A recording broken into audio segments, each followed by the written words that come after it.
Well, yeah, I know that sound. Welcome back to the watch and welcome back to the Culture Crusade. How are you, Lit Dev? Mike, good to see you guys. I'm doing pretty good, doing really good today. Freedom I Day. know. Yes. Second Christmas is here. Happy Inauguration Day, America, while me over here in Australia just looks on in kind of, envy. Just like day one, okay, they're all the prisoners are let loose. We were out of the climate accords and all stuff. There are only two genders. There's only two genders. Now on will be the official policy of the United States that there are only two official genders, policy. Two genders. It's like, oh wow. I can get the woke out of the military. We just stop pushing race and gender and everything in public life. He signs in like a presidential act or whatever to protect free speech, free expression. Dude, that's like we got Elon up there doing the salute. Yeah, it's legal now, so that is so funny, man. Like people have been going crazy over that. And yes, I know the context where he says, "I'm sending my heart out to you, sending my heart to you." Yeah. I'm not saying it. I'm not saying it's not bad optics, that because of course it looks like it, right? Oh but man, it's just funny because. Do you think he was doing it for a troll as well? Like I think he's freaking autistic. Is that as well? Like all these things are 100% possible. That I think he absolutely could have done it just as a mean to totally trigger people, or he's completely oblivious and he's up there, is in the mood, but also at the same time for all the people losing their crap about Elon, doing the accidentally doing the Roman salute. Well, he's not the only one. It's like, oh, look at that. There's Obama, there's Hillary. We can play that game. Kamala. Like, yeah. So at least Elon has like a palm up kind of thing. Like yes, Kamala's exactly. Just doing up like Hitler. I know. He's got his palm like out a bit. She's doing the whole, like. Have you ever seen the photos from like 1920s elementary schools where all the kids are doing this to the flag? It just used to be the thing that people did. Yeah. And then when that little mustache guy started doing it, everyone else was like, yeah. Time for the heart. Those mustaches went out of style too, oddly. This one was kind of funny as well. I saw a super chat. We'll get to the super chats, of course, but they're literally referencing this same thing here. Breaking: El Paso port of entry is closed just minutes after Trump is sworn into office. Nice. Oh my gosh. That is like instant. Instant stuff. It's morning in America. Yeah. Adults are back in charge. As Madison says, for $2, freedom. And then Madison says, yes, the border was closed within minutes. It's that easy. Right? That easy. It's really not that hard. It's like there's the 4 years, it was like, oh, it's an issue. We can't do much about it. Then within minutes of Trump taking office, it's like, okay, it's closed. I was wanting to probably kick off on the GOONERGATE stuff right away, but the Trump inauguration thing, that's on the books to go through, and it's like just going crazy. It's all over. It's kind of the biggest thing. It's the biggest news item of the weekend ever since the launch of the Trump meme coin on Friday. So let's listen to some of this stuff because making America great again. They're doing it. They're doing it. So of course, people have seen clips like this. But what's funny about this one, right? Like Biden and Harris are just sitting there seething. Well, Kamala's Yeah, Biden is having the time of his life. I've never seen Biden happier than I've seen him today. It goes back to the whole time where he had that Trump hat on. Like, give me that hat. He puts on the Trump hat, stole it, walked out with it. Like, it seems like after he got ousted with Kamala, he was just like, fine, let it all burn. I want Trump to win. Yeah.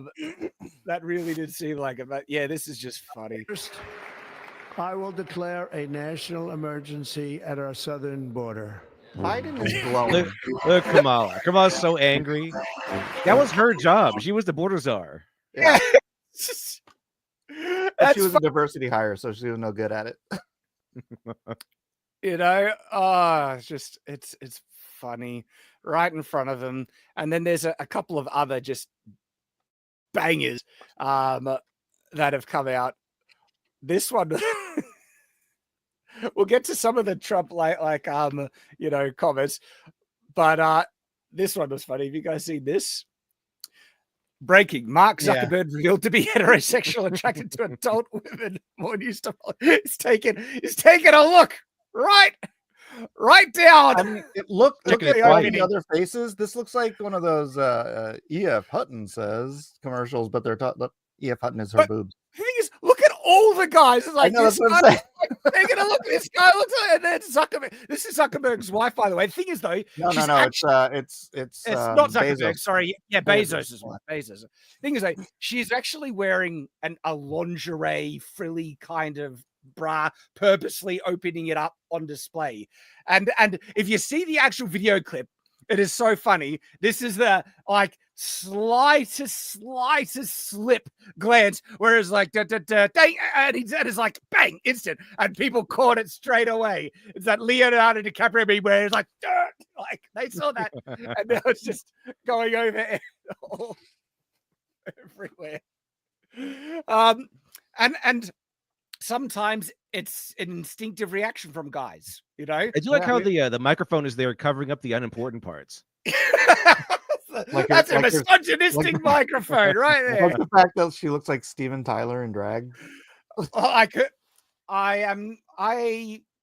Yeah, her face is I'm not even going there. I'm not even going there. I literally posted a picture of Steven Tyler next to her, and someone posted, "Thanks, now I can't unsee that." Hey, I'm sure Bezos loves her. That's all that counts. That's all she should be concerned with. Though wearing a top like that seems like she's trying to get, those looks.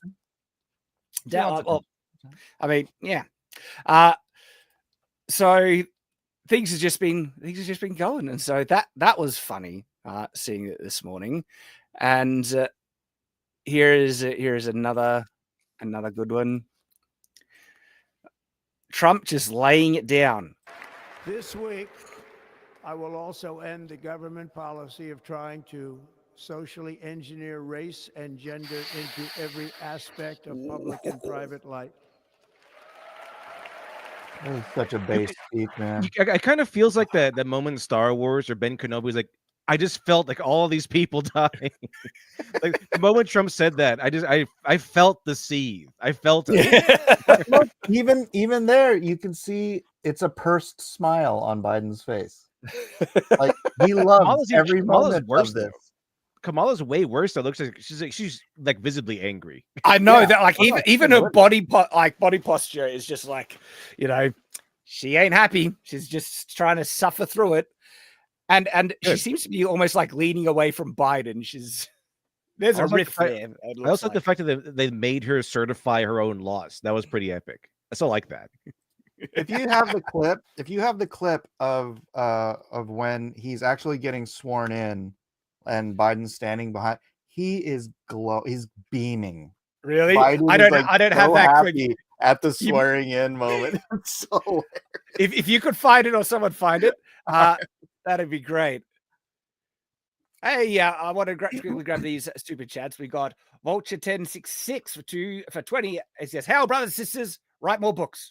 I'm working on it. I actually am working on it. I hope to get started. And Goger, hey mate, good to see you. He says for 50 SEK, he says, "Hey Shad, there's a lot we disagree on, but so glad to see a voice of reason on GOONERGATE. Hope you'll keep calling out hypocrisy when you see it. I will absolutely do my best." Thanks, Goger. I appreciate that, man. And we're going to be talking a bit about that, kind of like an overview. But yeah, so stick around. And then we got another super chat for $2. Says, "Shh, if you listen, you can hear suitcases packing." It seems like that. If you find that kind of that video, Mike, that'll be fun to share. But already, like from this message, right, is double whammy. Like he also end the government policy of trying to socially engineer race and gender into every aspect. Like race and gender, right? That's the Democrats have been trying to race bait and play off of that for ages. And so I appreciate it actually says that, yeah, they've been trying to push this kind of racial politics just as much as the gender politics. And he, lists them both. Aspect of public and private life.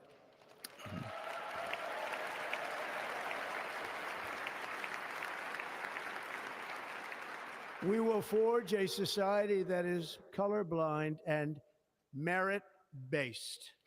Colorblind and merit-based, right?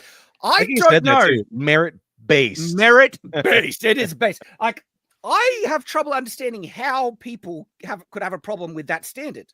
It's like, no, you should see race everywhere, be racially conscious, and that's just led people to be more racist. It's not equity, Shad. It's not equity. Mm-hmm. I think they actually said, wasn't there a headline that says a merit-based system will leave like certain minorities behind?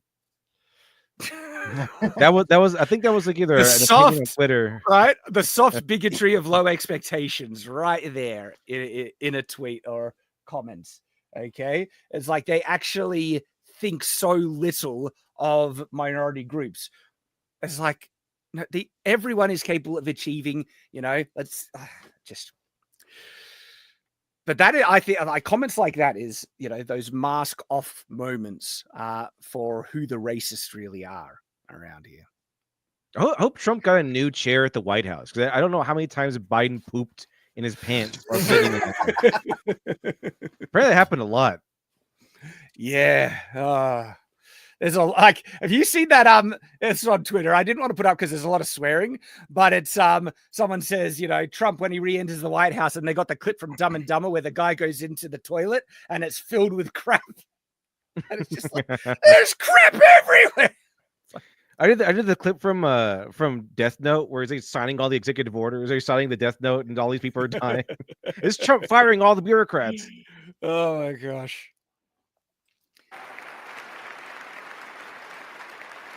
As of today, it will henceforth be the official policy of the United States government that there are only two genders, male and female. So good. Feel the seed. Feel the seed. Yeah, it's just like boom. Oh gosh. Now I'm interested to see what this will do because you have the activists, the totally ideologically possessed, ideologues. They're just going to be outraged, of course, but they're not going to change by this. But policy must change as a result. And so this should help course correct the US military. It should get a lot of this propaganda out of schools.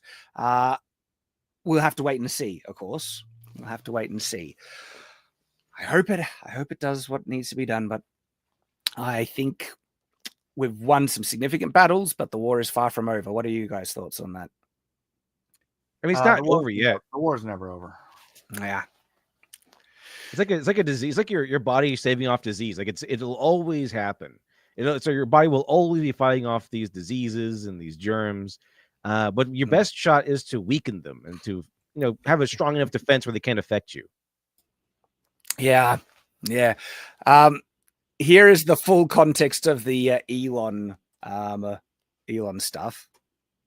I just want to say thank you for making it happen. Thank you.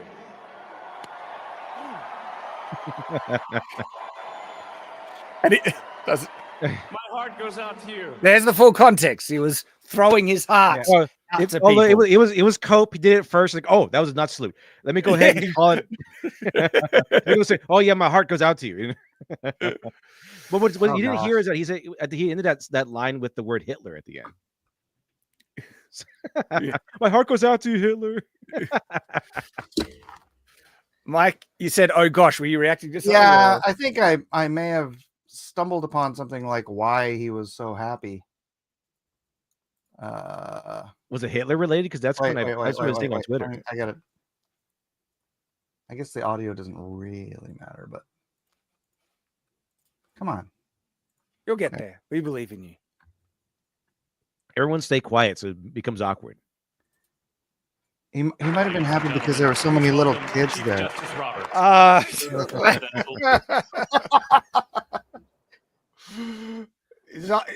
I could just eat you up. Look, that stuff is weird. That stuff is genuinely weird. So this is the swearing in. Yeah, look, he just looks so happy. Like, and then Kamala's like, Like, and then look at Bill Clinton's face. What the hell is happening? Where am I? What's going on? But it's like Biden has this pregnant smile underneath, like the whole time, like when you're just trying to hold back a smile, you know. Oh yeah, right here. He looks super. Mine looks happy. He looks happier than Trump's family. And that's just like the anger subsided. That is a smile of contempt. That is a smile of his contempt. isn't. His is like pure joy. Yeah, Everyone Biden's else smile over here is like, Biden's actually happy. That's a happy man. yeah. I mean, you got 4 years. You got filthy rich raping the country for 4 years, and he pardoned his entire family, so everyone's scot free. And then you have Bernie Sanders. Look at he's looking very happy there. He's so angry. It should have been me. Is he trying to copy the meme from last time? I know, right?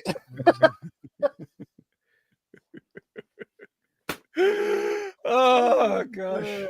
So It's been a fun day so far. He's not even trying. Oh my god! But it's been a wild week. It is like sorry, not just week, month. This first month in January is insane, and it just keeps on going. Oh my gosh! And so that's my phone. I just need to check it because some cows got out on the Shadlands, and so, like I said, crazy things going on. Just it's all hectic. All right. GOONERGATE.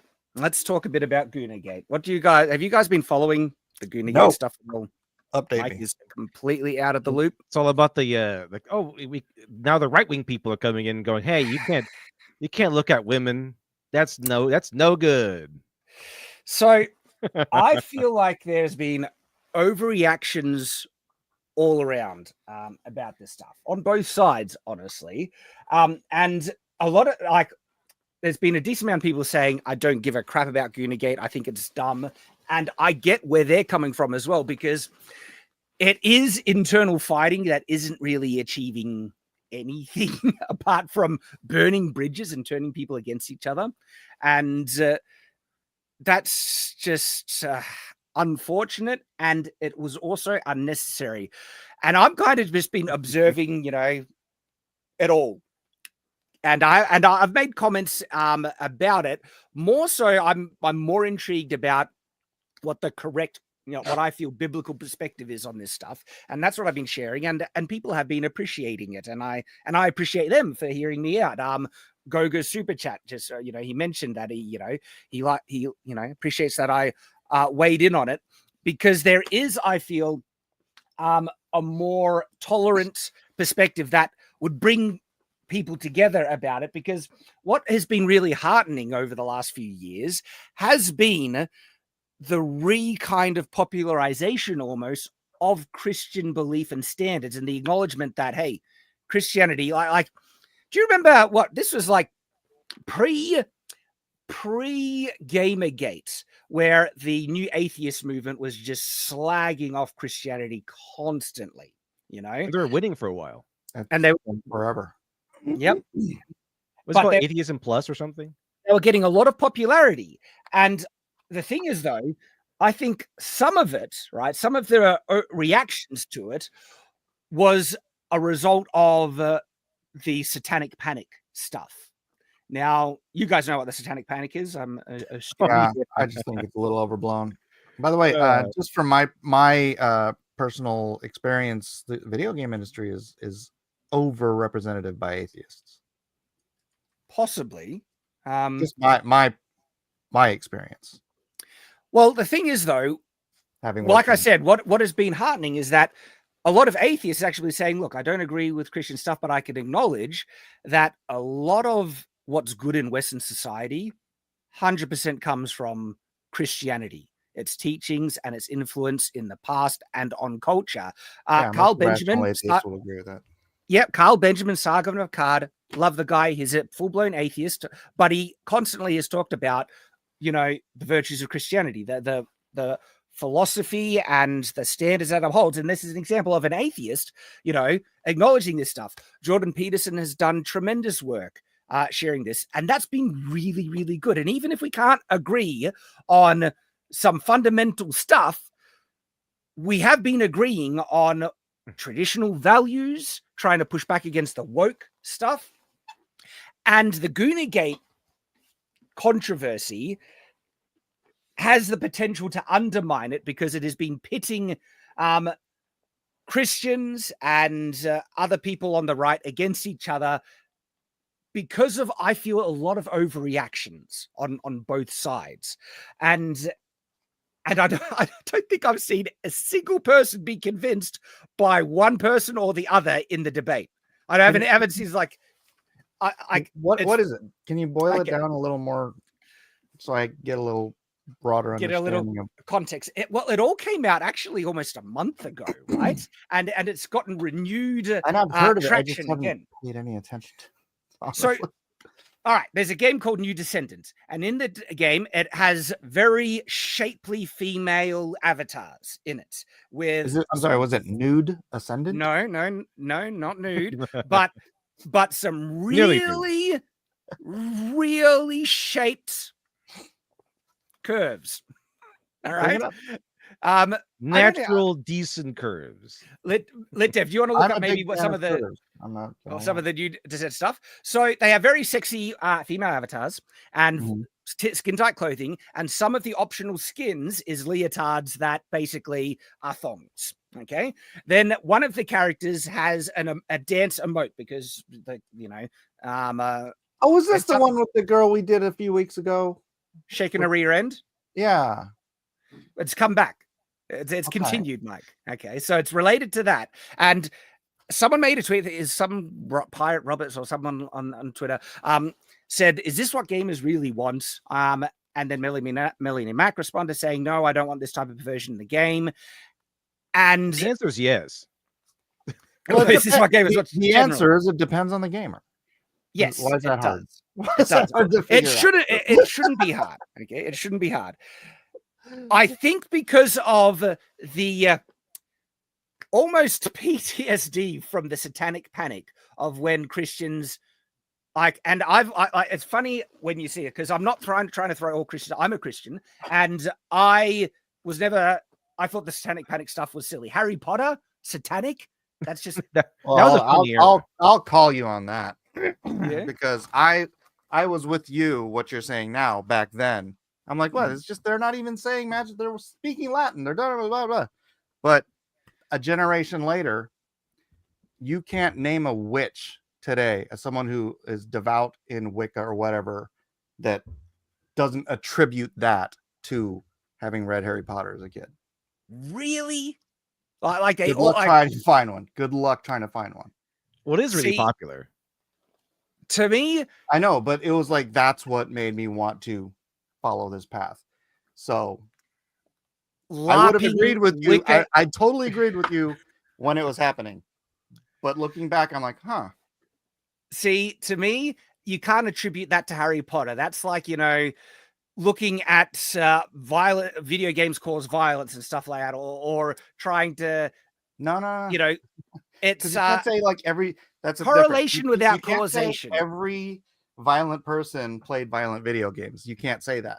But if you can say 95% of people who are now witches did it because of what Harry Potter, that's a pretty much closer correlation. No, correlation doesn't mean causation. We know Harry Potter does not promote witchcraft. Look at the text, okay? Harry It's Potter? a fantasy. No, real world. It doesn't promote real world witchcraft. We know It doesn't promote real world witchcraft. Though some people might it's use fantasy, it. It's a fantasy, but not elevating. It is promoting the witch, whatever you freaking call it. Not real world witchcraft. It is.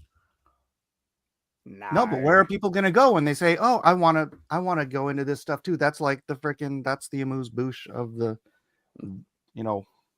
Wiccan trail. You can't deny it. You can't ignore it. No. What I'm denying is that Harry Potter does not promote real world witchcraft. If people use it and they get influenced by that, that's on them. And I kind of take that same stance on violence in video games, and I think there's a lot of equivalence that you could draw from that. In the sense that hold on, are there any practicing witches in the chat? Right, but it promotes a fantasy called witchcraft, but the fantasy begets the interest. That's what it causes. I think these people who are drawn to weird things like that, if it wasn't Harry Potter, most likely it would be something else. And by the way, the Wiccan kind of LARPy, stuff isn't real witchcraft, by the way, either. Like actual biblical defined witchcraft. Well, then you're saying I'm not excusing it. You're saying both of these things aren't real witchcraft, but they are. They're not. There is real, like actual witchcraft, but the thing is, though, I think I think a lot of people can be influenced by things that were never intended to influence that, right? And that would be more on the individual. It actually is related to the GOONERGATE stuff a bit, because there are some imagery that can be perceived with lust that wasn't intended to cause sin or create lust. For instance, the Statue of David. I don't think the Statue of David is pornographic, yet it is full-blown nudity. Okay. And so intent is important in the creation of a work. And I don't think we should hang, the way that everyone perceives that work and then uses it to influence them on the creator of that work if that wasn't their intent to cause it. Does that make sense? I think that's a fair take. So going back to the overreaction, I think, to the objections about First Ascendant, right? Is I think there is some almost PTSD from the Satanic Panic. So Harry Potter wasn't the only one. There was also Dungeons and Dragons. Yeah, I thought Satanic Panic was in the 80s, and I don't think most people playing video games today don't even remember the Satanic Panic. There was also just video games generally, the whole video games cause violence stuff. And what I find interesting is I think a lot of this reactions from Christians come from a sincere place where they want to uphold the standards of, the teachings of Christ and the Bible, but then trying to censor it. That's kind of the thing. That's the sticking point a lot of people have. Like what, do they want to ban it? Do they want to stop it? Now, the thing is, right, and I've talked about this in some of my videos, talking about what I consider to be inappropriate pornography, and when are bans appropriate or not, right? I would happily live in a world without pornography. I think it's evil, degenerate crap, as I mentioned in my video. Is Melanie trying to ban this? No. Well, she wants to ban porn. She's stated that multiple times. Well, yeah, I do too. Yeah. The thing is, though, I think taking away people's freedom, there are lines, of course, and extremities. I ban pornography in my home, for instance. That's perfectly in my right. But I don't think porn is freedom of speech. I think it should be banned. I think that was a bad decision by the Supreme Court. I don't know. People have a right to sin. You can't take away their ability to sin. No, but you can take away their right to freaking make money off of it. We tried to take away the sin before. Alcohol. We got prohibition. We got rid of murder. People still murder. I know. Drugs. The sin's not going to be defeated. It's illegal, isn't it? It's illegal, isn't it? It's illegal, yeah. So why would we legalize something just because people are going to do it anyways? I'm saying sometimes, well, no. Sometimes trying to make something illegal makes the situation far worse, like with prohibition. Well, clearly that isn't the problem, because before let them drink. The Penthouse case, porn was significantly harder to attain. Well, in terms of like the whole argument, I know it's like there's games where it's a flashback or a lashback from the whole, we need to make women like men, we can't have men be happy, we can't have men gaze upon women, so we got to make them ugly and hideous and just basically big blocks with really androgynous features. And now the callback to that is, or the pushback to that is, let's make women feminine again. And but it's like a pendulum swing, so it's going back. We got some games where women are feminine looking, they look like women. Then we have the overarching thing, which is like, oh, porn. It's like they're more lustful, I guess. More like stripper, I guess, edge over there, like this kind of the stripper area. I don't think any of this is porn, though, right? No, not I don't think exactly it is. Where the line is drawn as to what is porn or not is an important discussion. I made a whole video actually on that, what I feel is from a biblical perspective. And so people can check that out. It's both here on Night's Watch, and I have a slightly more condensed version on X Twitter as well. And perhaps we'll get to that because I like going into detail. And so going back to the preamble about the Satanic Panic stuff, okay, I think there are some things in the Bible, and especially with Christian standards, that it's up to the individual and it's their right to set where their line is and their standard, because there are some things that are just going to be up for interpretation. What you feel is appropriate to do on the Sabbath day and how you keep it holy. Okay, we don't have a strict list of things. A lot of that is going to be up to your own personal offering you want to give to God. And so then it comes like things like D&D. From my perspective, I think D&D is perfectly harmless. I'm not saying it can't lead to harm. For instance, video game addiction can lead to harm. People have, killed themselves in doing it. Nearly anything to excess can be very harmful. Yeah, right? Wasn't there the guy that starved himself playing Warcraft? Starved himself to death playing World of Warcraft. I don't mean to laugh, but freaking idiot. Now, the thing is, though, I think it was a Korean guy. Yeah. Was it the game's intent to cause people to play it to death? No. Okay. There is, I think we need to keep, the intent, even though people can use things for, and bad results will come of it, right? And your point about Harry Potter is interesting, that you're saying that there are people who embrace Wiccan and they're inspired by Harry Potter. No. Okay. That's an interesting point. I go back to the thing that if that's not really the intent or purpose, but people can misuse nearly anything and lead it to doing bad things. And so that should be upon them. Dungeons and Dragons, right? I've had such positive, fun experiences in playing role-playing games, D&D, and video games are fun. I enjoy them. It need to be done in moderation.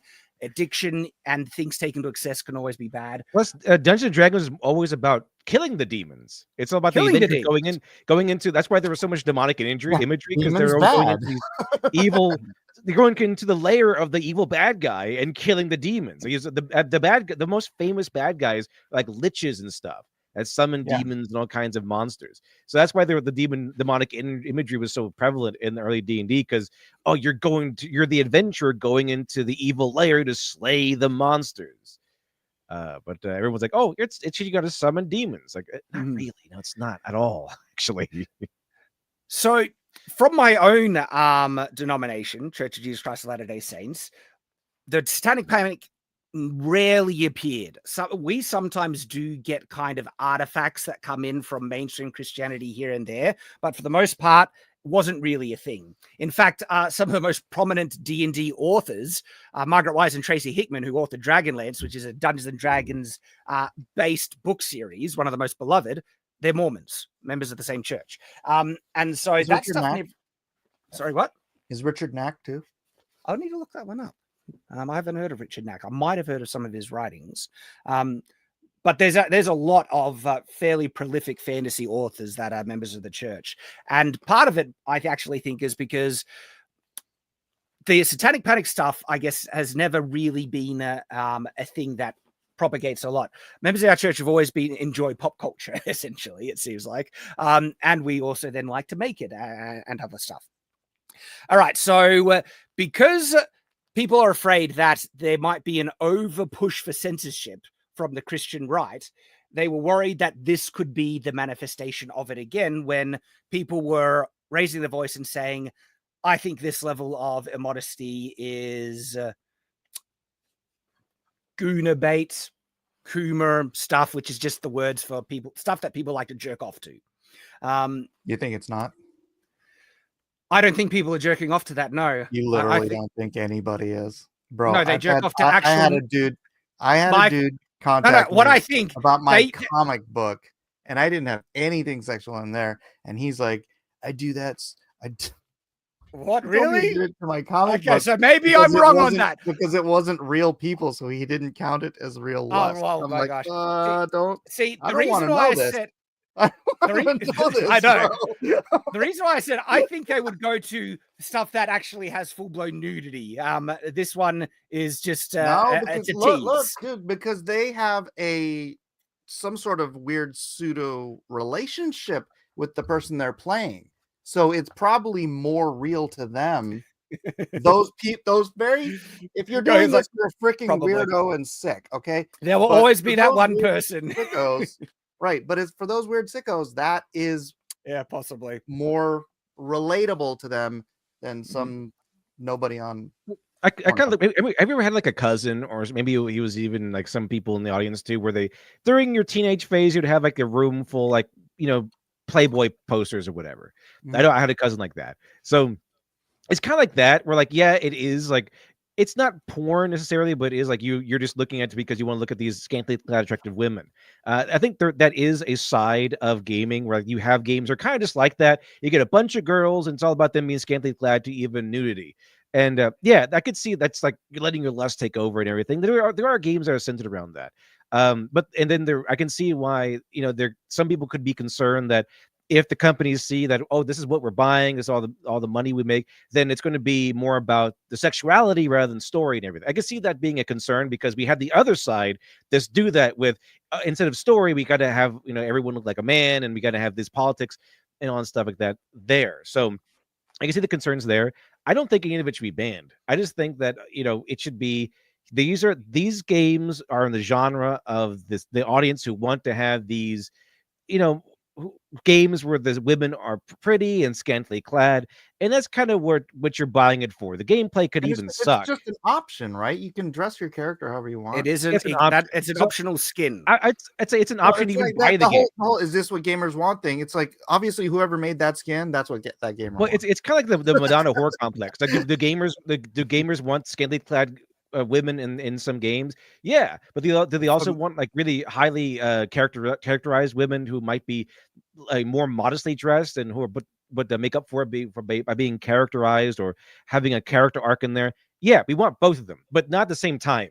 It's sometimes people do want it at the same time. Sometimes you do. It's kind of like the idea of you got to, as a man, you got to have a good wife and a good and a sexy a companion and never have them meet, that sort of thing. It's kind of like, is it Stellar Blade that is the other one with the chick who's that was the other one where it's all about her kind of just being scantily clad and she's super scantily clad and doing things, and then you see the videos of that one Korean dude always playing it, going up and down on the ladder. Yeah. That's Project Egg Roll. It's funny. So there was an objection, saying, I don't want this in games. And I think there was definitely a misunderstanding. And I also feel people have poorly worded their positions and have been inelegant in the way that they have said what their stances are, because people reacted like, this is Christians pushing for censorship again. We're not going to have a bar of it. When a lot of people who have been kind of talking on Melanie Mac's side, they've never asked for censorship on it. They have been shaming and saying this is gooner bait and it's degenerate and stuff. Comments like that have been slung around, but they never actually called for censorship. Rage the Fist certainly didn't. Quartering certainly didn't. They're the main kind of people, but some people sounds like they're calling for personal accountability. It's like, look, man, if you have certain moral standards, then you shouldn't be chasing after this sort of stuff. If you don't, then freaking that's your thing. Well, I have a perspective from and I kind of get this because I've been thinking about it a lot, and I made a tweet about this recently. And it's about what Christ did when the woman was brought to him who was taken in adultery. And it was pretty straightforward that she was guilty of it. Mm-hmm. And he did not condemn her, but then he said, go and sin no more. And I've been thinking about that example quite a bit, about how I should apply this to myself as a Christian in terms of what should, or even what right Christians have to take upon themselves to police other people. And what I'm kind of, taking from this as I've been reflecting on it is that we have admonition to invite people to come unto Christ. But that's an invitation. It's not a injunction for us to force our beliefs on others or even shame other people necessarily for the way that they're living. I disagree completely. You disagree completely? Yeah, Where's I hate this entire Western culture bullcrap of don't shame people. You know why? It's so safe, and people go to Japan and they can leave their wallet on the middle of the street and come back 2 days later and it's still there, or someone will bring it back to them because they have shame there. You are not allowed to shame your parents. You're not allowed to shame your family. You're not allowed to shame your culture. They promote shame, and it is the culture that everyone's like, oh, why can't everyone be like Japan? Because we shame people for shaming. Where in the scriptures does it say we should do that? We're commanded to love all people. And if you act in such a way that causes people to perceive you as their enemy, that just pushes them away from the standards you want to invite them to. It's personal. It's like, the culture understands that when you shame your parents, it's something you don't do. So yeah, maybe you in the sense of saying that you're shaming someone else, but it's like if no one has that concept of shame, everything is permissive, and then we end up where we are, and we'll end up worse. Trust me. I think we might be looking at this from two different perspectives in terms of a larger, broader, macro concept of social standards versus the actions we actively take in standing up for our own standards individually and with others. My experience is, and what I've certainly seen recently with the GOONERGATE stuff, every attempt to try and shame or belittle someone for the standards that they hold that are different to you just causes division and them to see you as an enemy, and it does literally nothing. In fact, it just shamed for shaming is what you're saying. And then you get, have a look at Christ's example. No, Mike, this is Christ actually talked about this a lot, I feel, where there were people in his day who would shame others all the time, the scribes and Pharisees. You're not doing the right thing that you should be doing on the Sabbath. I am the virtuous one because I'm praying more often than you, and I pray on the street corners.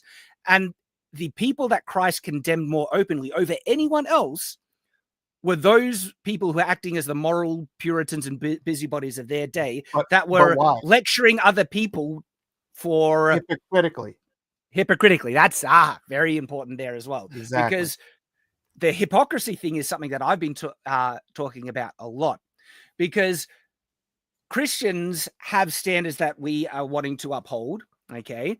And a lot of people online have been saying, if you, look at this stuff, you're a loser, you are a degenerate, you should overcome it, stop being a loser and stuff like that. Now, I don't think I have a right to call other people, losers for sinning differently than me, because I am in need of the grace of Christ just as anyone else. For he who doth not forgive his neighbor his trespasses, the same will not be forgiven. Okay. And so if part of forgiveness, I feel, is also not shaming someone for sinning differently to me. If I need to forgive someone, and by the way, I'm not perfect in this either, by the way. This is me really trying to internalize it recently as to what I feel the teachings of Christ are and how I personally can do better as well. And I don't think I have a right to call people out on their sins until I'm perfect, and I'm not. And so all I really have a right to do is to invite them to come unto Christ as I'm trying to do, and to live the standard that I think is the path to greatest happiness. As soon as I start condemning and calling people or thinking less of them for their sins, I fall into that hypocrisy camp, and I am like one of the scribes and Pharisees. Do you condemn pedophiles? This is a good question. I do. Yeah. Why do you? So where's the line? Where's the line? That's what I'm asking you. Perhaps it's when it starts to harm others.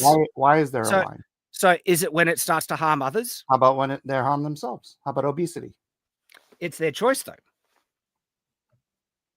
But they're harming themselves. People have a right to harm themselves. They don't have a right to hurt others. It's like when culture endorses, as they've been trying to do with obesity for the past 20 years, a suicidal lifestyle. Yeah. So right. I actually think a good line. I think a good line to draw it with this is if it is harming other people. All right. If someone's actions are imposed on someone else that it's actually going to harm their other selves, I think we have a right to step in and protect that other person. Okay. But a person has a right to harm themselves, and we don't have a right to take away their free will to do that. God doesn't do it. They're doing it because they have no sense of shame that they're harming themselves. We can invite them to live a better way. They need that sense of shame, and the culture isn't offering it to them. I think you're assuming that shaming them will help them out. Oftentimes, and especially in my direct personal experience, it helps with dudes. Really? It might not help with women, but dudes shame each other. Dudes, not guaranteed. I've seen it drive people into depression and to give up the shame because they feel that they're so lost and pathetic and they can't do it. I think people need encouragement. And by the way, guys have been getting shamed for the wrong reasons for years, and it's driven into the state we're in the world now, where men are inherently sexist, they're inherently misogynistic, and guys have been checking out of relationships, and they've been constantly getting attacked, incorrectly so. And as a result, that's shame. It's not helping them become better. It's destroying so many young guys. Like, that's why I think, in terms of the shaming thing, in practice, from what I see it rarely works. I think what's better is to entreat, encourage, invite, and support.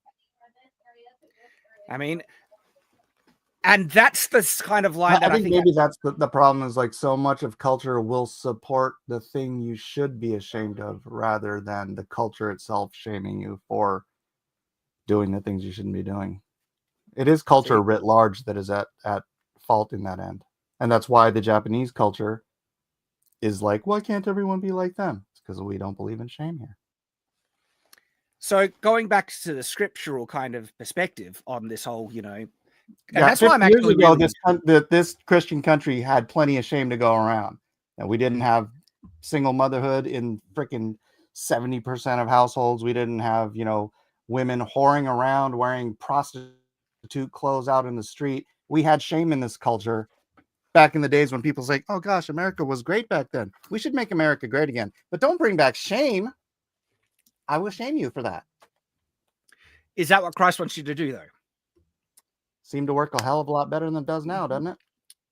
I would rather hold true to the principles that we're supposed to live by and lose the culture than to win it through the wrong moral perspective or moral actions.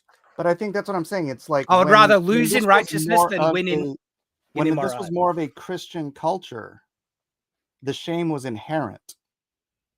And that would probably come back, right? If it was on the more predominant, level.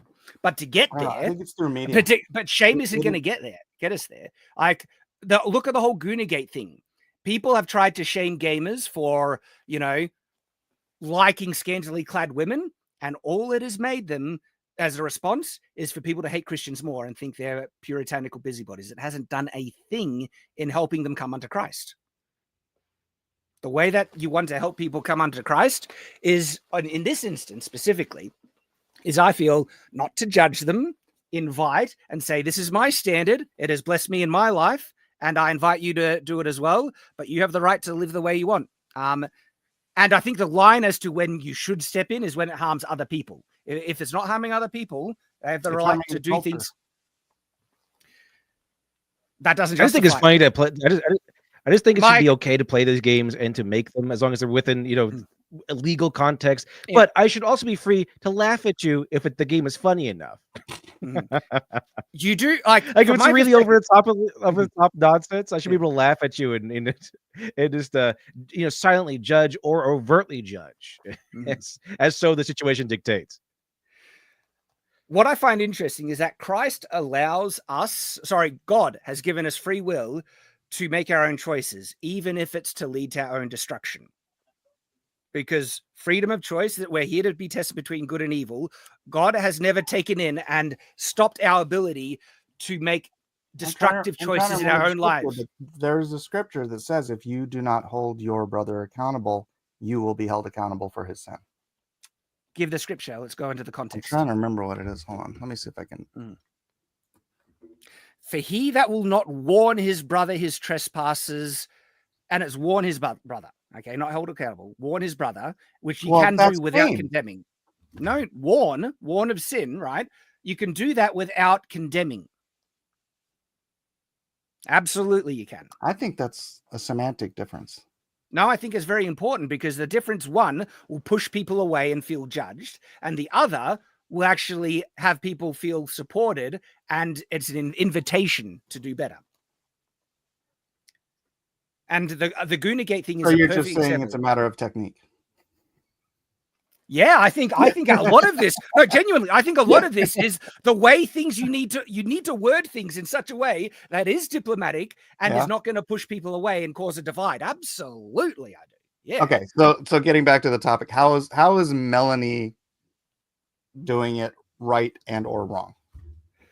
So I think she has been too aggressive. And the thing is, though, I actually really respect where she's coming from. This is coming from a sincere place of devotion to Christ. She's trying to do her very best to live to the standards of Christ. Okay. So I'm not condemning or anything like that, or even judging. I see where she's coming from, but I think she has worded things very intactfully that has upset a lot of people. And she's called people losers and degenerates for liking this stuff and that. Whitewashed sepulchres and whatnot. And that's just going to upset people, even though I see where she's coming from 100%. And I really admire her devotion and that she's so devoted to Christ in all this. But if we want to bring more people unto Christ, I think we need to look at his example where he did not condemn the woman brought to him in adultery, but invited her to sin no more. Okay. Christ spent time with the sinners. And he said the whole, meaning the healthy, have no need for a physician. Okay. The Son of Man came to minister to those that were imperfect and were in need of, his atonement. And in terms of what should be banned and what should not, I think we should follow God's standard and example. I'm curious that you brought that up because the people that he condemned were the people who didn't realize that they too were sick and needed atonement. Interesting, yeah, and also self-righteousness was what he would call serpents and whitewashed sepulchres and all that stuff. So people out here condemning Melanie because they think they're self-righteous, they think they can do no wrong, they think they have no sin. But I think Christians can do that as well, where they, get on their high horse and they start calling people, degenerates and stuff like that. I think that falls into that same camp that Christ condemned the scribes and Pharisees for being the moral Puritans of their day and calling down other people when they were just as imperfect, sometimes even more. The scribes and Pharisees. I'm not saying Melanie is hiding any dark secrets. I think she's trying to do her best, okay? But that is important to understand and keep in context. And again, God allows us to sin even unto our own destruction. And it's saved until judgment day when we will be held accountable. And if he does not take away people's right to sin, I don't think we have a right to ban or censor many things with the clear distinction as long as it doesn't harm other people. If it's harming other people, that's when laws should come into place and control stuff. And I think that is ban porn, right? No, I don't. I would ban it in my household and with people who agree to the ban, but you know how I many don't. people porn hurts? It's sexual Yeah, it's slavery. horrible. It is absolutely horrible. And those who what does the scripture say about those who enjoy the sin of others is a sin as well, and they're hurting. The porn industry destroys lives. So where you're allowing porn to be legal, you are aiding in the destruction of other people's lives. So that crosses your line. No, because banning it wouldn't it does. solve it. No, banning it wouldn't solve the It destruction would of sure as influence. hell that cut it happens. down a lot more than it is now. You reckon? Like, Yes. I think for individuals, right, they're going to choose to probably do it anyway. And by the way, remember, I actually would love to live in a world without it. And the standard would be those who want to choose to live in a community where it's banned should have every right and freedom to, enter into that. But in terms of forcing a ban on other people, God has allowed them the freedom to sin and to choose that. Why should we have the right to take that away from them? Stop making murder illegal. No, murder affects other people. So does porn. Only on the macro, not on the individual. Individual What affects difference, them. what difference does that make? Because there's lots of things that you might do individually without the greater understanding of how it affects larger We're not society. talking about that you have the people freedom sending to do. each other nudes. We're talking about an industry that destroys people's lives and is technically very much sexual slavery. Mhm. Is slavery okay as long as you're not participating in it yourself? No, that's harming other people, take away their free will. Where does porn take away people's free will? The industry itself. How? The porn industry? Like, if there is legitimate crime where people are forced into it and there's slavery involved and all that stuff, gut them completely. Yeah. I don't think we're going to agree on this, Shad. Possibly not. But I think I've shared my standard on it, where I hate it, but I think people have the freedom to choose. And you're right, though. The sticking point is how much it hurts other people. You're absolutely right. And probably I'm going to reflect more on that. Because one of the examples about this, right, I think alcohol is one of the most destructive drugs in the world, more so than marijuana. Okay. How many do you think? What do you think has ruined more marriages and destroyed the lives of more children? Alcohol or alcohol? Porn? I would probably alcohol. Guess honestly, porn. No, I would say alcohol. I would guess porn. Do you know? Like, I spoke to a number of police officers, and they said, 90% of the crime that they deal with is either alcohol or drug fueled. Yeah, talk to a divorce lawyer and see what percentage of that is due to alcoholism and what percentage is due to pornography. I would genuinely be interested in the statistics. From my perspective at the moment, I think alcohol is actually probably more destructive. Okay, say they're even moderately close. Then why is alcohol bad, but porn's not? Or why is alcohol? Porn is bad. I never said porn was good. Okay, all right. I'm just saying. I'm saying alcohol is legal, and that causes massive problems in society. Okay, and I think there is a practical side to it, because banning it, right, isn't going to stop it. In fact, the banning but the banning of alcohol just created organized crime to skyrocket. But it limited the use of it. Didn't stop people at all. It limited the use of it to. Would you agree that it created more problems than it solved? The banning of alcohol created different problems. So that's the difficult part of it then. And I think this is very much the same with porn. How could you feasibly... By the way, I wouldn't ban alcohol, guys, just so you know. Well, that's interesting, because from my perspective, alcohol is probably worse than porn. See, what else would I drink on the day that Trump returns to office?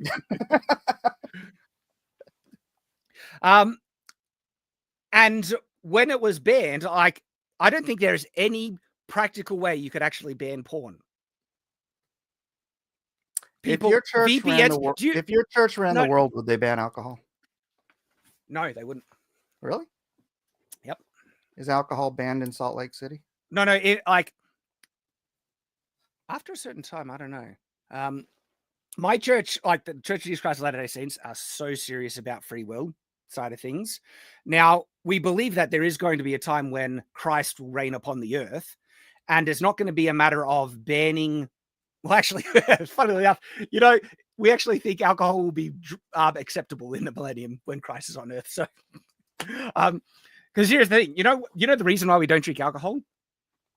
We don't. It's not because we think it's inherently evil, even though I acknowledge that I think it causes many problems in society. I'm just waiting for your answer. I don't know the answer. Yeah, it's because of the prevalence and the way it's abused in the modern day, and how easy it is to become a drunkard because of how accessible it is.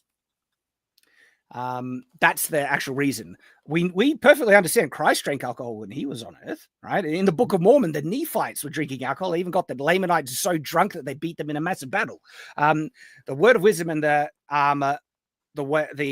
dietary kind of commandments that we follow, we actually believe change according to the conditions of the earth. The Law of Moses had dietary conditions that were very, structured based on the time period it existed in.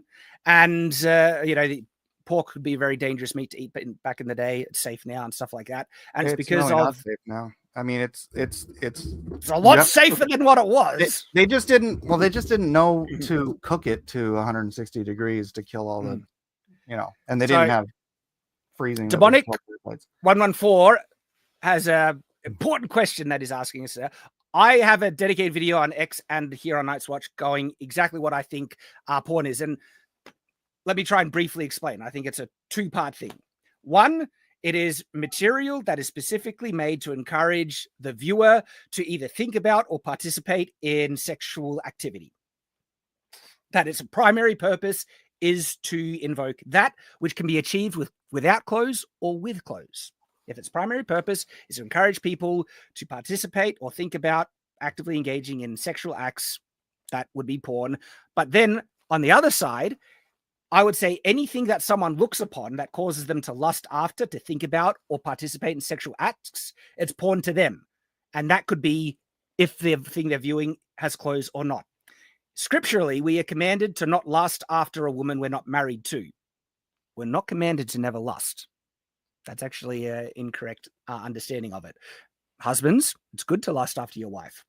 When you are looking for someone to marry, you're going to be looking for a woman that you lust after, aren't you? The commandment specifically says to not lust after a woman you are not married to. That's it right there. And it's a misunderstanding of the scriptures to think that lust is wholesale wrong. That's actually not the case. The commandment is actually a personal injunction upon yourself for you not to lust after those things when it's inappropriate for you to do it. And that means you are supposed to control yourself, not to force other people to live according to your standards. Does that make sense? I think that's a fair definition of porn. In the Sermon on the Mount, he says, if you look after a woman, it doesn't say a woman who's not your wife, with lust committed adultery, though. It's called to talk about adultery. Right. Mm-hmm. And you would agree, perfectly fine for a husband to lust after his wife, and when you're looking for someone to marry, all the time. Exactly. and when you're wanting to get married, you will be specifically looking for the woman you lust after most. It's kind of an important part of the process. Oh, right? Is Flash in the back room? Oh, dude, how long have you been there, man? Not long. Not long. What's up? You ready to talk about anything but GOONERGATE? Well, that's not even GOONERGATE anymore. It's a faith religion showdown. It is. Me and Mike having debates. A battle as old as human history. I know, right? Tale as old as time. But hey, we can move on to other subjects. If you're, because I kind of get like a lot like people who are watching this from the outset saying this is all a retarded thing. Why are you arguing about it? It's just causing. That's how I feel. Yeah. Well, my job is to lead you down the primrose path, so I'm the opposite. No, and I get that as well because I think a lot of this has just been like utterly useless. I don't think anyone's mind has been changed, and it's just caused bridges to be burnt. I mentioned this a little while back, and it's also been an overreaction. I don't think one side has been actively calling for censorship, even though people are claiming, "Oh, you're trying to censor stuff." But her argument was very poorly made. Yeah, it shouldn't have been. It shouldn't have been a video you just fire up and do. Like that's one you should probably sit down, edit, think out. Just my advice. Yeah. And that's coming from a guy who just fires it up and makes videos. No, I totally get you because like the video I made on this, it's one that I was reflecting a lot, trying to, and I'm very cautious with my words, and then I edit out things and add in context and stuff because, yeah, it's a bit of a minefield to try and navigate it in a way that will be productive, should I say? So you're never going to get rid of it. So I just don't. I don't see the point. Go on Steam. There's hundreds of thousands of erotic visual novel games. They're not going anywhere. Yeah, me and Mike have been arguing a bit about the utility art and what form would by achieve now. with the ban. But Mike, I respect you, man, and I understand that we're never going to agree on everything. Absolutely, I think that one of the most interesting games in that would qualify for this discussion would be Fate. Not only is it like it has a lot of historical context in there. It's got a female King Arthur in there. It's got a lot of history. Basically, everyone kind of summons their own champion from myth and history, and they kind of battle. And depending on how their myth went and how popular they are and how they died, they have different weaknesses and powers. You can even get two champions from the different parts of their lives, like Gilgamesh when he first began, or Gilgamesh in his prime, versus like King Arthur in her prime, or King Arthur after the battle of when he fought Mordred. It can do that, and you have different classes and all kinds of stuff. However, it also was a very, very heavily a porn game as well. How about Sex with Hitler 1 and 2? Yep, there's a lot of it out there. I gifted those to Stuttering Craig and Blabs from Side Scrollers last week. You've been gifting Dragon Age as well, haven't you? No, I'm not. That's like a $40 game. It was Suicide Squad. Suicide Squad. That's right. Sex with Hitler is only $6, so it was a $12 joke because I sent it to them when they were live on air. I mean, it's only $6, but with Fate, by the way, in Fate, it has all this like major history, major lore. But the way women can replenish their mana is by drinking semen, which they sell in little bottles that you can get from convenience stores. So a Bonnie Blue power. Hang on. Yeah. I thought I didn't know Fate was porn. I thought because I seen the first anime. It was full blown hentai. What? Yeah, they made the game and they thought that they couldn't sell it without pornographic nonsense in there, so they put a lot of porn scenes in there. I watched the first anime and I liked it. I had no idea. I'm gonna go refill my water. Yeah, it was heavily pornographic. It's like depending on which girls you pick, you can get like a threesome going on. Like it was pretty heavily pornographic in there. This is too much information that I needed to know, but there we go. It also has like a lot of cool mythology and lore in there, and to the point where the recent re-release, and I emphasize release of Fate, I think they took away all the pornography scenes and they kind of just left the story there because now people know that the people will buy it they don't necessarily need the pornography sections. Still extremely safe now. I guess to round off, finish off the GOONERGATE stuff. I personally don't think the ass in the face kind of thing is porn necessarily. My stance is if a guy who wants to live Christian values can't look on that without avoiding those lustful thoughts that would encourage him to. I don't see the difference in that hip shaking GIF that got shared in Stellar Blade, which she advocated for. I have to call a spade a spade. I have to call a spade a spade. I agree. I don't think there's any objective difference in terms of. I'm just saying. What was visually. I don't have a problem with her, but there's no difference. I'm sorry. I still like Melanie Mack. I think people can have bad takes and then not really know because I think she had a take and she probably just didn't really know how to handle the kickback. And I understand where she's coming from a Christian perspective. And look, maybe she would say Stellar Blade now is also inappropriate. And that she's become a bit more strict in her standards, which would explain, why she advocated for Stellar Blade a couple of months ago, and she's condemning Last Descendant. I think they're almost completely equivalent. Some of the stuff in Stellar Blade goes really far with how, buy and play what you want, but I'm also free to laugh at you. Like I've laughed at myself when I play Fate. Oh, that is also true. But yeah, I think if a Christian. Yeah, I don't think the clean version, Mike. Yeah. Okay. I don't think the sole purpose of that was to encourage people to jerk off on it. I think they do it as eye candy to make the game a little bit, have a bit of zing in it, I guess. But I don't think its primary purpose is to be porn. But if someone can't look at it without avoiding those thoughts, then they should avoid it. That's their choice, and perfectly fine. There would be no controversy out of that. I think the controversy is the shaming people for enjoying that stuff, even when I don't think the stuff in Nice Senate or Stellar Blade is necessarily pornographic. You're like a Japan file, right? A bit. Me? Yeah. Yeah, I like Japan. They're very perverted. All right, that's why I like it. Am I wrong? The penny vending machines and stuff. Yeah, Mike. Yeah. How is the shaming stopped that, Mike? No. That's the thing. The pervert. That's very actually funny, and kind of ironic. It is because the culture is so steeped in shame that when the really weird guys break out of that, they get super weird.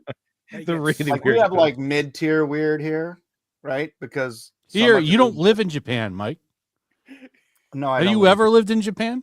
No, my mom's from Japan. My brother lived there for a really long. Your wife's from Japan? No, my mom. Okay, I thought you said your wife for a second. No, sorry. No, but I was saying it's like people are all like, she immigrated here, didn't she? And then she had you. Yeah. Okay. Man, I don't want to start it, but there's another argument I could have with Mike. What do you call it? Pressure cooker, right?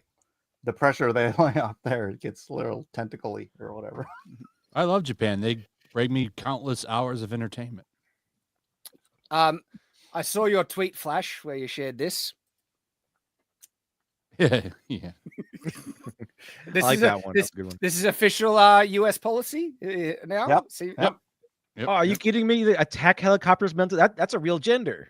Was there an attack helicopter on it? Is that your the news just came down the pipeline. Trump has issued an executive order that eliminates government requirements for low pressure shower heads and low flow toilets. That's an executive order. Awesome. Oh Wait, my what? God. There was federal requirements on that? Yeah. Dude, apparently there's federal requirements where they're just doing those the hippy dippy like low pressure crap. They got rid of it, so now you can do the full pressure. Oh, he got rid of it. I'm gonna go buy the one like Kramer had in Seinfeld. I'm gonna go get it. Or the one he bought in the back alley. Did you get the one that's so powerful it sucks the guts right out of your ass? Like it's the one they used to clean elephants, Jerry. Remember the good old days where you wanted to save water, you just put a gallon jug of water in the tank. Yeah, it saved a lot of water that way. It's because I thought you were saying he did an executive order bringing that in, but you're saying no, he got rid of it. Based because we have that in Australia. He signed so many. Can we get a list of all the orders signed? Record it. It's a long stream. It's recorded, but he's signing them all. They should have done like a 21 gun salute after each signature. That'd be a lot of ammo. I like your tweets, Flash, because I've bookmarked some already without even realizing that you had time to come on today. Because I saw this one as well, where you called this guy out. So good. Oh, I can't stand him. Can't stand him. Oh my gosh, you just share oof. And this, like, the reason why I bookmark this, right? I feel this is such an example of the dishonesty that is so rife with the woke mob and the people on the left. Now, I'm not saying the people on our side aren't immune to this type of stuff, but they get called out on it as well. I feel it's less, but this is so blatantly, clearly bullcrap and dishonest. And you see statements from this guy all the time where he is so insanely full of himself. Oh, yeah. Well, this guy's whole job is there to provoke you. Like, that's his whole to lie. It's he's pretty much a propagandist. Oh, yeah. Yeah. He comes off being completely bought and paid for as well. Yeah. And what I have trouble understanding, because this is, I'm genuine about this, and I'm not trying to blow smoke up my own ass, right? I'm genuine about this, that it's a foreign concept to me, because I was raised from the get-go about honesty being such an important pivotal virtue in your life, to tell the truth is so damn important that it's ingrained in me. And I will share my honest opinion to a fault, even when it gives me so much friggin' backlash. Yes, I like friggin' Twilight. I don't care. I'm being honest. And then I'm going to comment. And by the way, Die Hard isn't a Christmas movie either, and all that stuff, right? Hey, pride is a sin. So I think I have a track record that validates me a bit when I say that I try to be as honest as I can, and I try. I'm not saying I'm perfect, okay? But when I see people like this that just are so blatantly and unashamedly dishonest, like just lying, they know they're lying and they don't care, I have genuine trouble understanding that. Like that mindset, what type of person you could be. Like, it's like they have no sense of personal dignity. Because that's, for me, for someone who would be willing to just lie so blatantly and unashamedly, I think, like, you don't value yourself. You don't value the concept of personal dignity, personal honor, being a good person.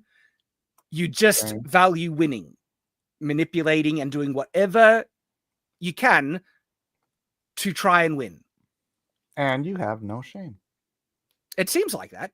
It seems like that because it goes into that philosophy that I think the thing that justifies people like this to lie, and then they will, if they're willing to lie so blatantly, they'd be willing to cheat, they'd be willing to do any number of things because they have this philosophy, and it's that the ends justify the means, and that's that concept, right?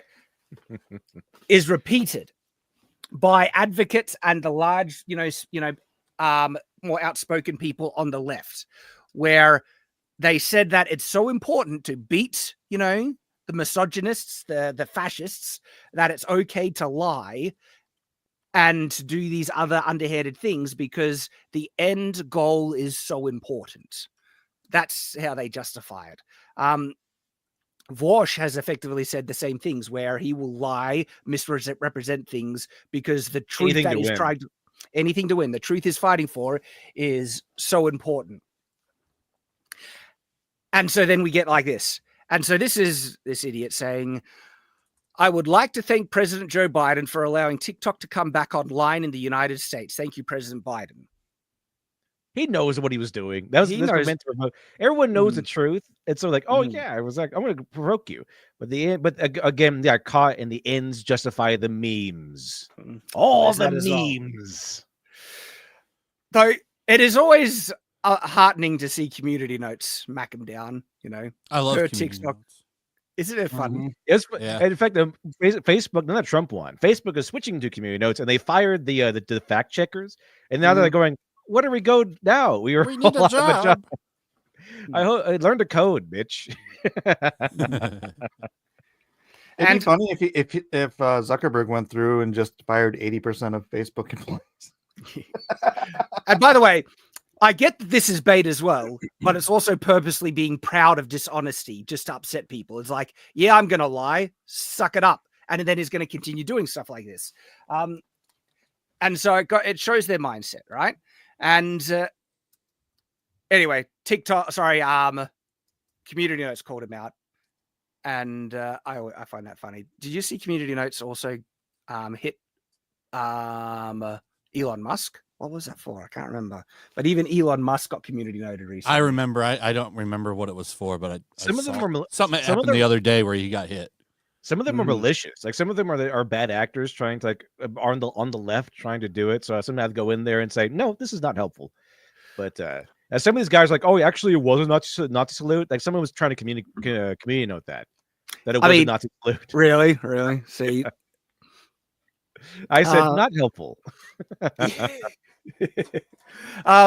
They'll do that though. Even the one attacking Asmongold. Yeah, because he shared his DM. Yes, that was and there was this thing that said this is against TOS.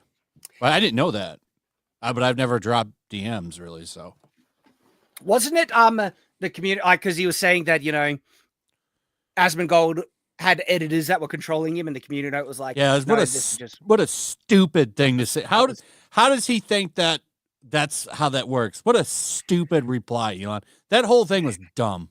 It was really dumb. And I think it comes from that he is coming from a completely different world. When he hears the word editor, because he's in the mainstream more often and works with them, he hears an editor-in-chief, someone who, you know, curates the content. When as a YouTuber you hear editor, that's just the guy that, you know, edits your videos, clips stuff together. Yeah, you but just have to go to them for permission. Exactly. But the extremity he took to, like, I like a great video that covers this, you know, pretty comprehensively and doesn't pull any punches is Upper Echelon Gaming's coverage of the Elon Musk video game stuff. He brings the receipts, and Elon does not come out looking good from that. He does not come out looking good at all.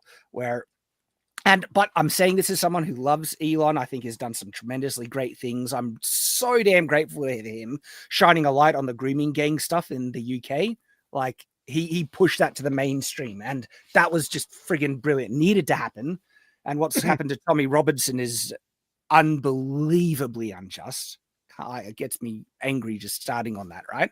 And so Elon has done, and I feel will continue to do some really good things. Doesn't mean that is not perfect, though. He's done some dumb things, man. And the stuff that he has done with his gaming past, it's just like, dude. Yeah, this dude sends rockets into space, but he's worried about people thinking he's not good at Path of Exile. I know. It's like, who fucking cares? I think he's I'm pretty sure he's autistic at that point. Yeah, that's a for sure thing. Like, I believe his heart that. goes out to yeah.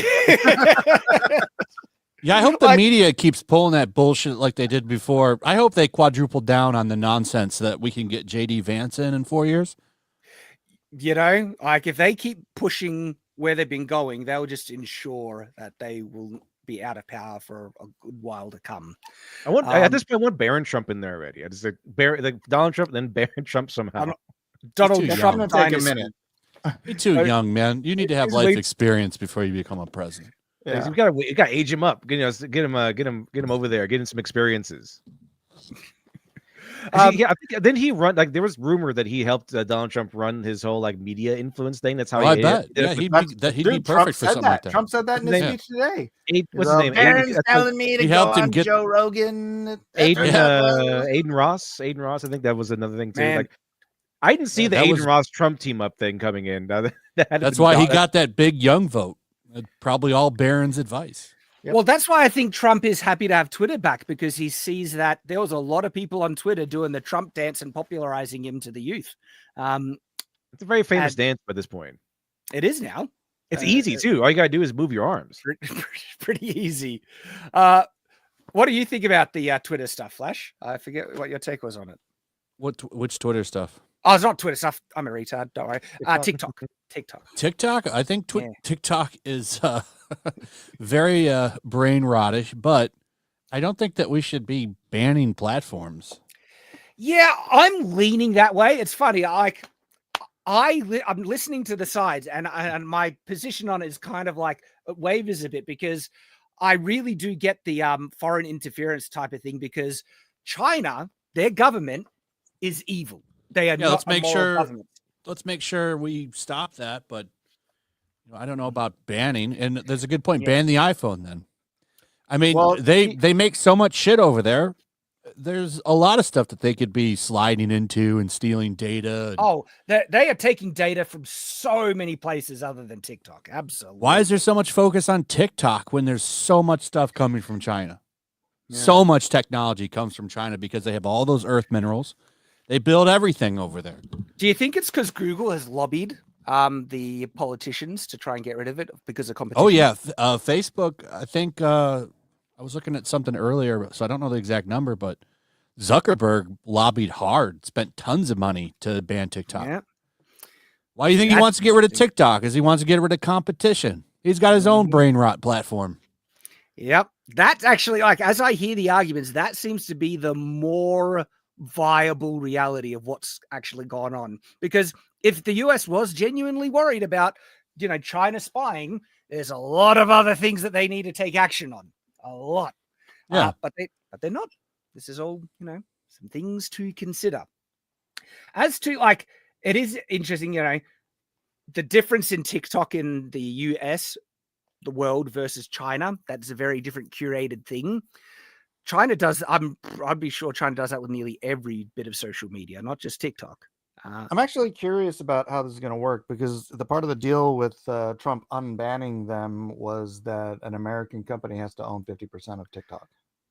That was already in place, wasn't it? That was the standard if they didn't want to I get just heard that banned. yesterday. No, like the ban was an injunction on the company to get them to sell part or get controlled by someone in the US. And if they did that, they wouldn't get banned. But then they said no. So And now they're saying yes. I don't know. I don't know the. Well, they're going to have to sit at the table and. Well, no, because that's why I thought it was Trump that said it in one of his speeches yesterday, that China had to give up, or an American company has to own 50% of it, and that's why it got unbanned. After 14 hours, they like negotiated in that time. That's what he was saying when he was answering those executive orders. I was watching some of it. Okay, well, maybe he had that rally yesterday. He said it during the rally. Yeah, he wasn't president yesterday. I know, but he got it unbanned yesterday. Well, He made a deal. Banned it themselves early because it actually went down at like 10 o'clock Saturday. Yeah, they took the server down on their end. Yeah. Oh, it was really? supposed to go down like yesterday, but they let it come back up. Yeah, I don't know what the workings are, and I don't know what I'm just curious how it's going to play out to that end. Okay, well, there we go. So I don't know the exact logistics of what's caused it to come back. It could be temporary, could be to bring him back to the negotiating table, could be permanent, could get banned again. But it is interesting to watch. If I was a creator on TikTok, I'd be feeling friggin' robbed, like especially if that was like a foundation of business or livelihood or something like that. TikTok is both a woke hellscape at the same time. It has a base side, like you can get the content you want on there, and you can get a whole heap of right-leaning conservative content that is all pro-Trump. So in terms of how censorious TikTok is, they allow a certain amount of stuff, but they do seem to be more censorious than YouTube. I've got videos that have been taken down on TikTok because of I have a rant against nunchucks that has gone viral a number of times. I put that on TikTok. It was doing really good, and they took that down. They were not happy with it. I wonder why. Yeah, like from what I remember, only the UK hates nunchucks. Wait a minute, isn't nunchucks like a Chinese farmer thing? Wait, you maybe because I'm insulting their culture, but not that's a Japanese thing. You didn't say free Hong Kong. That came from Japan. Yeah, like I was calling the nunchucks mentally disabled sticks. Well, here's the thing: That's why. who popularized nunchucks? Michelangelo. It was Bruce Lee. It was Bruce Lee. did. It was Chinese. Oh, That's I true. mostly remember them from Ninja Turtles. Which is funny because they are Okinawan, yeah. But no, Bruce Lee did help popularize them a lot. Use them to beat the hay. Use a stick. Stick is better. Well, there was that one. you're a There was that farmer one now. Chinese movie where the monk got like a 3-part nunchuck. You mean a 3-section staff? Yeah, Yeah. 3-section staff. Yeah. Mm-hmm. He in that movie, he technically invented it. Yeah, I mean, look, a bow staff would be better. It's just like a 3-section staff is just a real awkward bow staff that can twirl around and do funny things. But anyway, don't get me started on that. So TikTok, we'll have to wait and see. It might come back, might not. We have a good number of super chats. Holy crap. There's probably two, like I might need to save the rest of the super chats for as we're wrapping up towards the end and hit them all because dude, you guys have been sharing a lot. So let's get to one of the other topics. All right. Have you guys been following much of the Kingdom Come Deliverance stuff? Not much. I thought the company was a little based. bit. I only recently been hearing that it's possibly woke, but Grum says that it's not. Yeah, look, it feels like it's been a bit of a tempest in a teapot overreaction. And I get people are so cautious. This is what the GOONERGATE stuff was. People have, I think, overreacted to Melanie a bit, saying she wants censorship when she was saying she didn't like it. And by the way, I also get the time because she wants to ban porn, and she was calling it porn, and then people are equating that's her saying she wants to ban, Gooner games and stuff like that. She would need to clarify that. But Razor Fist didn't call for censorship, Quartering didn't, and it's not because there are people who should be like allies in the anti-woke stuff that have basically burnt bridges and been, and that's annoying. And so, but I also understand why people are so cautious about anything woke, right? Where they see is like, no censorship, don't you dare, and they ready to lash out. And so with the Kingdom Come Deliverance stuff, it started with that it turned out the game was banned in some Middle Eastern country. I forget which one. Because Saudi Arabia. But he came out and said that that's not true. But if that really banned, is in there, then it would be banned, though. So yes. I don't know what's going on there. Because, the claim was that it was banned, and then he said it wasn't. And maybe it could have been that it was going to be banned, but then they cut that content from the game just in Saudi Arabia, and now it's not banned. Okay. So that could be it. But it came out that it was banned because it had a gay sex scene in it. And that has caused people to really go like, what the hell? In Saudi Arabia? In the game. I know, but that's why it's banned in Saudi Arabia? Supposedly, but now it's supposedly not banned. So, yeah, they probably just cut it out. I was gonna say Grums even said that Grums was defending it, saying that it wasn't woke, but then he even said that there was an opportunity for you as a male main character to romance another male character. So, and it's a choice. It probably could have been a gay sex scene. I don't know. Apparently, if you don't pursue that choice, you never see any of that shit. So that's I don't also know. true. Are we not going to play Mass Effect because you could be gay in Mass Effect? Well, I personally, the way I see woke things is it's in the writing to me, where it's the politics is out in front. Like, it's kind of like the reason why I still really like Baldur's Gate 3. It's got a lot of things that would be considered woke in there. But you can be gay in there. You can even do bestiality in Baldur's Gate 3 goes really trans. You can be really trans. You can like just have you can be a dude's body with a vagina. It's crazy. Why are you having sex in video games? It's people made like role made playing. Horny. Like Baldur's Gate 3 was made very much with the horniness in mind, the horny contingent, tumblerinas and stuff. But well, funnily enough, it's a bit of a legacy in the Baldur's Gate. Baldur's Gate 2 was one of the first RPGs where you could have a romantic relationship with NPCs in your party, and it would just fade to black, but that would be the fade to. Wait a second, NPCs can't consent. Yeah, these can. They're very much so, very rigorously. Try and ask them for consent, Mike. See how far you get. But to respond to all that woke stuff, I made my first character a white, blue-eyed male paladin fighter. Yeah, I find it so funny that all these like people who want diversity get so triggered that the main character people make often is just a white dude fighter. And I remember that. Yeah. By the way, when they took a tally like a year ago, the most popular class was Paladin, the righteous noble guy.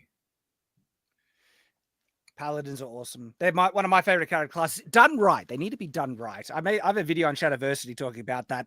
There needs to be a better distinction between Paladin and Cleric. They've become too.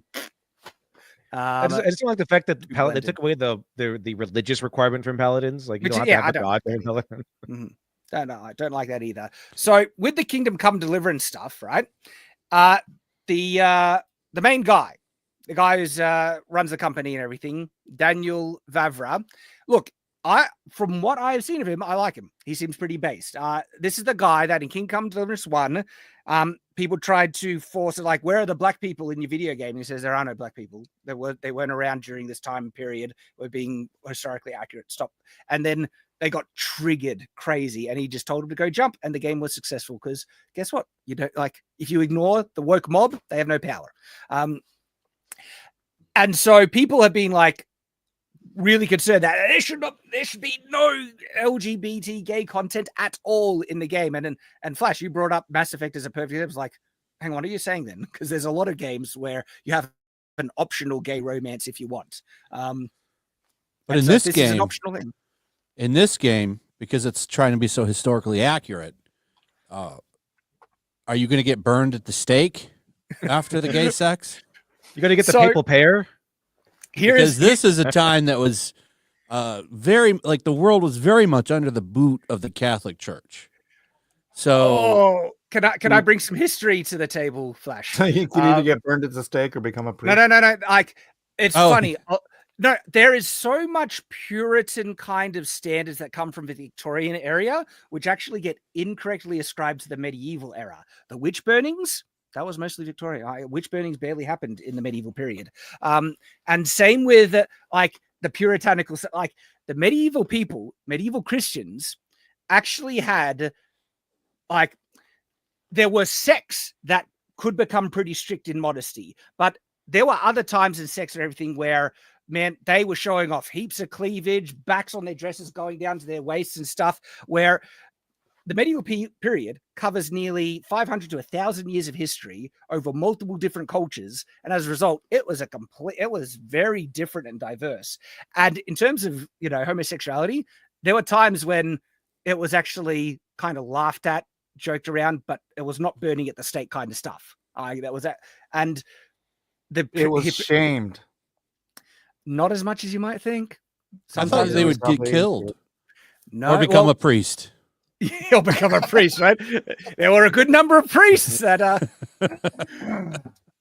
no, the also in terms of the Puritan kind of side of modesty, like the medieval period had a much more practical sense of modesty and practical nudity. And you can find illuminated manuscripts from the medieval period of monks. If you look up medieval penis tree, you'll find this image. And it's a picture of a monk. Why are you looking that up? Because it's clowned on. It's clowned on, and I needed to it one day. No, but there is an illuminated manuscript of a medieval monk picking dongs off a tree and putting it in a basket. They thought dongs were funny. You'll be surprised how many times dongs just appear in medieval art. They thought it was funny. Context. What is the context? This is why you come to these streams. Illuminated manuscript was why you come to these streams, Chad. You learn new things like the penis tree. Mike, there are carvings of monks mooning and showing their ass to people on medieval cathedrals and stuff. On cathedrals? Dude, all right, so where the penis tree, where does that come from? I don't know the exact, but it's in one of the illuminated manuscripts. You can look it up. If you look up, do you know about the Mozart's famous song? Someone else asked. It's already in your search browser history. Go ahead and look it up. I don't want. It's literally a tree of dongs and a guy picking them off the tree. I'm like, I know. I just want to know what it says on the page. I don't want to show that. A holy tree of dicks. But this the point is dick. The point. The medieval period actually.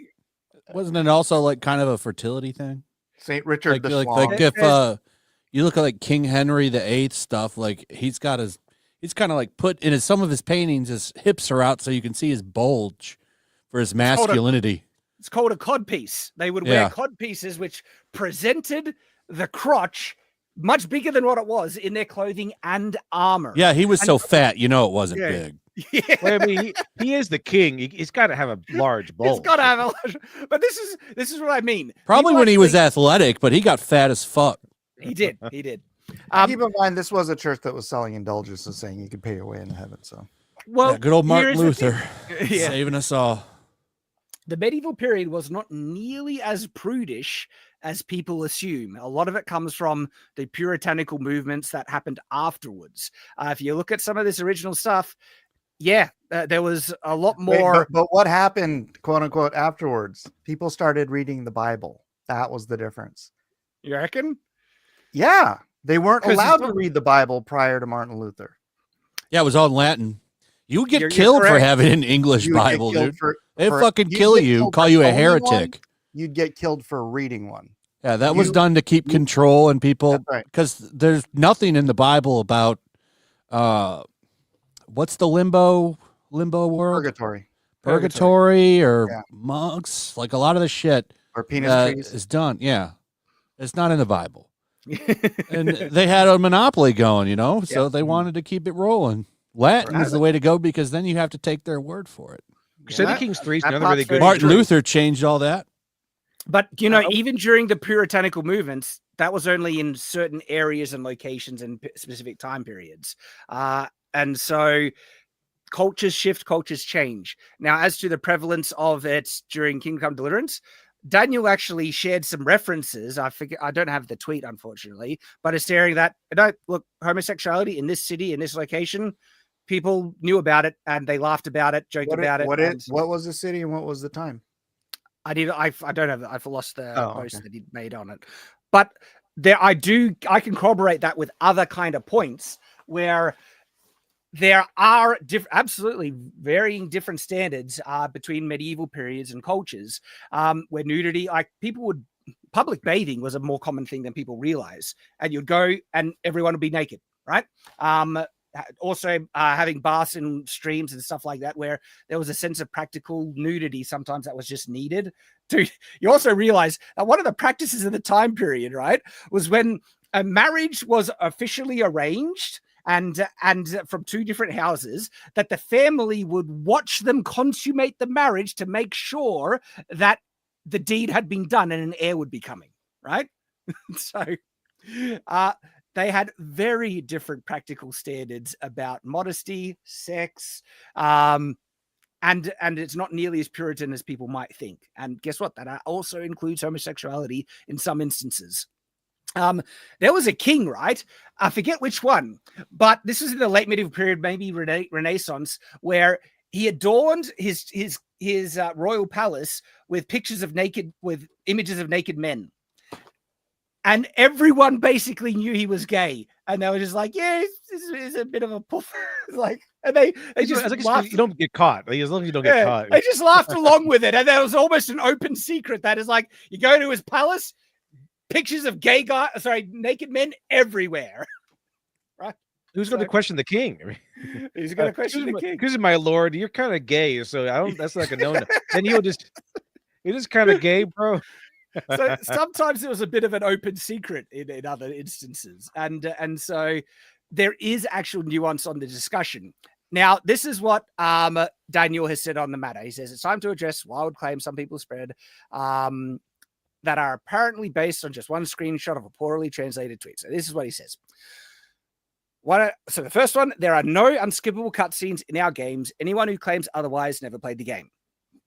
Because the claim was that it was an unskippable gay sex scene. And it's like, no, if you come across one of these scenes you don't like, you can skip it. 2, we are not, nor ever were banned in any country, at least not that we know of. Okay, so he might have removed content, or maybe it was actually, I don't know. 3, as much as I don't like forced diversity, and has been pretty open about that, nobody was forcing us to do anything, and we are not forcing anyone to do certain things. 4, gay characters were already in Kingdom Come Deliverance 1. And so I think that confirms there's going to be gay characters in Kingdom Come Deliverance 2. And look, if you don't like that, don't play it. It's as simple as that. And many people are saying that, I don't think it's going to be huge. Because my own standard on it is like, gay people exist, they're going to be in stuff. Okay. And so I don't think things should be pushed in front of children, certain ideologies, sexual lifestyles, stuff like that. And on top of that, I think it's the parents, right, to introduce that to the kids. And also, if people guess what?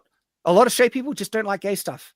And if they don't want to watch or be, if they know that there's going to be gay stuff and they don't like it, they're not going to watch it. That's their choice. And it's naturally repulsive to a straight person. Like I, as a straight man, find gay sex repulsive and I don't want to watch it. It's like, oh, you bigot, you need to watch Bros and enjoy it. I'm like, piss off. I think there's some study that says straight men see dudes kissing as like the same reaction as looking at maggots. Yeah. And I'm not trying to be hateful with that. That's a study. It's physically repulsive. It's your science in action. But I find it so funny. I'd rather look at maggots. I just find it so funny when the activists are like, you bigot, you should watch it and appreciate it if you don't, because it's exactly the same as heterosexual sex and you're being intolerant. I'm like, what are you talking about? You say that's them literally shaming you for your own sexuality. It's not, though. There's no poop in vaginas unless they're trans. True. Well, in that case, it's just never mind. So sometimes you gotta steer away. Steer away, Mike. People are going to make their own choice, but I don't think Kingdom Come Deliverance 2 is woke at this point. I don't think they've gone off the rails or doing anything particularly. I really like the first different. one. The first one was cool. First, yeah, like it's first person. I have such trouble enjoying first person games. I like third person. I like seeing my character do cool things, and especially if they're doing historical style sword combat. I want to see my character kick ass doing that. But the first one was fun because I kind of found a cheat where you go back to the village that got burned down. There's like a bunch of dudes with high end armor there. If you can manage to sneak up on them and kill them, you can get their armor. I was like, oh, this is awesome. I can actually do things now. Yeah, over 400 viewers. Sweet. Welcome everyone. We appreciate you having you here. I think he was making a joke with the 420. Oh, was that? Is that a meme that goes above my head? It's Hitler's like birthday. a number for smoking pot. It's about marijuana. It's I Hitler's don't birthday. know these things. Really? That's kind of like a old one. And it's Hitler's birthday, yeah. Yeah, he's saying it because okay. of Elon with the. So speaking of Elon Musk, I ran into that one. So Daniel says, Kingdom Come Deliverance is an RPG. You are responsible for your decisions. If you want Henry to try a same-sex adventure, feel free. If you don't want to, you don't have to. All affairs are and were in Kingdom Come Deliverance 1 purely optional. The characters are perfectly aware that it was a forbidden sin. Now, people have asked, like, okay, they don't think that the first game had this level of options. So why'd you put it in the second game? So do you have to play this Henry? Probably because he has more Henry is resources primary now. The character? Possibly. Sorry, what? Henry is the primary character? Yeah. And you have to play as Henry. So does Henry not have an actual backstory? People are saying he wasn't depicted as being gay or bi in the first game. That's what I'm saying. Does he have a backstory himself? But the thing is, though, if this is an RPG, you can play him as completely straight and repulsed. I mean, you probably will have an option to be repulsed by any gay options, or probably have a choice to go to town. They make him pretty pliable in your decisions. A cipher, apparently. You get to play the character. Yeah. Could you make him a bigot? I wonder. That would be That's true the path freedom for me right in the game. It reminds me of the Red Dead Redemption ones where the people have gone and just bashed up that feminist in the game. Oh, I did that a bunch of times. There was that one channel. He got banned too, but reinstated, where he went and he just had a bunch of options where he kept hog tying that feminist and I remember that. killing her in different ways. Alligators and stuff, or crocodiles. Yeah. Alligators. That was funny, man. Player options, give player freedom. If you want to give players freedoms to have gay sex, give them the freedom to do anything that they want. Then, and memes will result. If only we could just go back in time and stop that pesky women's suffrage movement. And the world was saved by John Marston, Arthur Morgan, whenever you do it. So, yeah, that's kind of my take on this. I don't think the game is like woke necessarily. People do have questions, but the thing is, though, if you do not want any of that stuff in the games you want, don't. And they're saying they're not going to play it. It's your absolute. You're free. That's fair. I support your ability to not play it. Yeah, exactly. There was something else I was going to say, but now I've completely forgotten it, because we probably need to start wrapping up, grabbing some of these super chats, and getting through those. So that whole Twitter thread made me feel better about the game, because I heard like a bunch of like woke stuff about it, like, oh, it's going to have this and it's going to have that in there. Mhm. But that guy kind of reassures everybody, like, that sounds about right. Like, it's not about wokeness, isn't about the pieces in the game. It's really about how it's written and how prominent everything is. Because usually it's like, not only is it the logic, it's also the morality is in there, where, oh, here's a gay person and therefore they're always right, or they're the most powerful, or whatever it is. So as long as like if there's pieces in there that seem woke, but it's like, but the story is written fairly, it'll be fine. Like I would say Baldur's Gate 3 is written pretty fairly. Like, you don't have to be gay, you don't have to sleep with the bear, you don't have to do that stuff, and everyone is treated kind of like the same. No one's like treated better or worse because they're gay or whatever. And this is what Grums has said, just in wrapping up the topic. He says, I think the first one is like, No, Kingdom Come Deliverance is not woke, he says. I've received exclusive information from someone who has completed the game, which clears up many rumors. Not the game director, Daniel Vavra, just posted yet a clarification. That's what we read through. And he says, yes, Henry can romance other characters in the game. Henry can romance another male. However, this is not forced upon a player in any way. Similar to how BioWare did romance checks, you must A, initiate dialogue, and B, pass around 5 dialogue choices to romance checks. And so, yeah, you'd have to be pretty intentional to get that cutscene if that's what you wanted to do. And it's like, yep, that's basically it. Play it if you want to, don't if you don't. And I might give it a look. It's looking cool. I like medieval games, so I'm probably going to check it out. It's the first person stuff. I like first person. So you didn't play Skyrim or any of those? Yeah, I play Skyrim in third person. You can, but yeah, I think it's better in first person. See everything third person. And it's just like pet peeve. I can play some games. Counter-Strike, I got into, had some fun at LAN parties and stuff. So you don't play first person shooters at all then, huh? Not much at all. Not even Doom. Maybe we're coming out with Doom Dark Age soon. You gotta play Counter-Strike is Counter-Strike is the one that I've played most in regards to that genre. I think Doom has to be the most Christian game out there. So you're just killing demons. It's a weird pet peeve of mine. I just love watching my character do cool things. Does it give you motion sickness? I get it. I get it. I know some people first-person games give them motion sickness. No, because what frustrates me, Kingdom Come Deliverance, they have these awesome armor options and they've done more historical combat. I want to friggin' watch that. And when you're leveling up a character and you get to pick what their outfits are and everything like that, the payoff is enjoying them do cool things in the way that you've crafted them. And I feel like I'm robbed out of that when I'm stuck in the first person view. Pisses me off. Like I said, pet peeve. That's just a me thing. Not to say it's a bad game, and I still might try Kingdom Come 2, but that's what stopped me going all the way through on Kingdom Come Deliverance 1. All right. I think we got that super chat from Anvek. He says if you can listen, packing. So Madison for $2 says Revelation says things will get worse again, though. Oh yeah, it does. Yeah, like if you're looking at this from a Christian perspective, I sometimes wonder how close we are to Revelations. Sometimes I think we're right at the door, and then other times he'll come as a thief of the night, and no one's going to be ready for it. So Revelation is singular. What do you mean? Revelation is singular.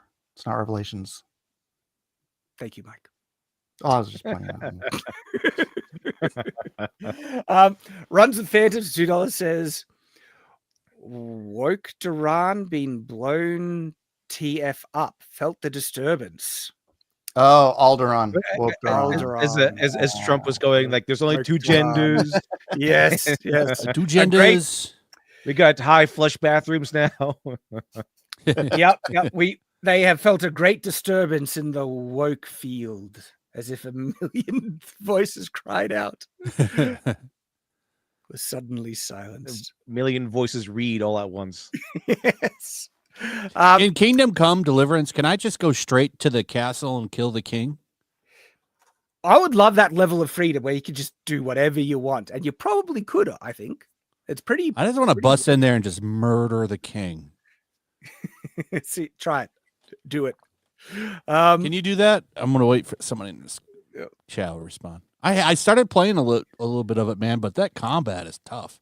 It is. That was a barrier. They're saying the combat in number 2 is easier to get into and easier to do, and so that was one of the barriers, I think, for some people. It takes. Somebody says, "Why kill the king?" I mean, why not? I just want to do it. See, sometimes, like RPGs, sometimes you just want chaos and to do crazy things because it's a video game. It's not real, guys. Guess what? Shock. It's not real. You could play an evil character in a video game and do stupid things, and it means, guess what? You're not evil if you do that. It's not real. It's fun sometimes. It's like a release. Like the first time I played Fallout 3, I mean, I did like every evil conversation, every evil thing you could do. This is self. I don't know, whatever you call it. But do you guys know I worked on the first game where you were actually allowed to play the game however you wanted? It's Deus Ex. I was a concept artist on that game. And I was like, before that, you just had to play through the charted story. But Deus Ex is like, you can, if you want to go sneak through the whole thing, whatever. If you want to just bully your way through it and just kill everybody. It's like it Yeah. was the first game. Oh, I that remember. I allowed you played all Deus those Ex. different options. Yeah, That's first person, isn't it? Deus Ex? Because I played some of that. I think it's I can't third remember. person. I don't know. I left Oh, before it was well, done. that might be why. That might explain why I played it if it's third person. Madison for $2 says we need to be careful not to do what the left did. I agree. I think like there are some overreactions that you can see. Yet there's a little bit of overlap in the way people can, sometimes react to things. Thank you though, and Broderick Cooper for $2 says you all been one of the wonderful examples. Thanks. Cheers, man. Appreciate you. Buddy Rabbit, good to see you, man. For $2 says substantiation? Mike? Question mark? Mike doesn't look like it does. You're talking about transubstantiation, the Catholic doctrine? Is that what you're asking? I didn't say transubstantiation. Yes. Buddy, why don't you just hit me up and Discord? Yeah. Tell me what the heck you're talking about. Andrew Lichter, member for 21 months, dude. Mike, that's crazy. They're saying you're crazy. That's fine. I stand where I stand. I can do no other. Angela Richter gifted one nice watch. Thank you very much. Appreciate you. Goger for 100 SEK. Man, Goger, it's good to see you here, man. Appreciate you. Would be fine for them to condemn the first Descendant if they did not praise games like Stellar Blade. But yeah, people have Lollipop Chainsaw, Bayonetta, and Nier. If one is a Gooner game, then they all are. I agree. Maybe her stance has changed, that she would now say, Stellar Blade is Gooner. Did she praise Lollipop Chainsaw? They're saying that she did. I haven't seen Lollipop Chainsaw was pseudified one. Like he's kind of it's less of a gooner thing and more like a stylized thing, but still, you literally every time she moves, you see her panties. Also, there's actually a achievement. If you move the camera down to her panties, you get like a shame achievement. You get they shame you for doing that.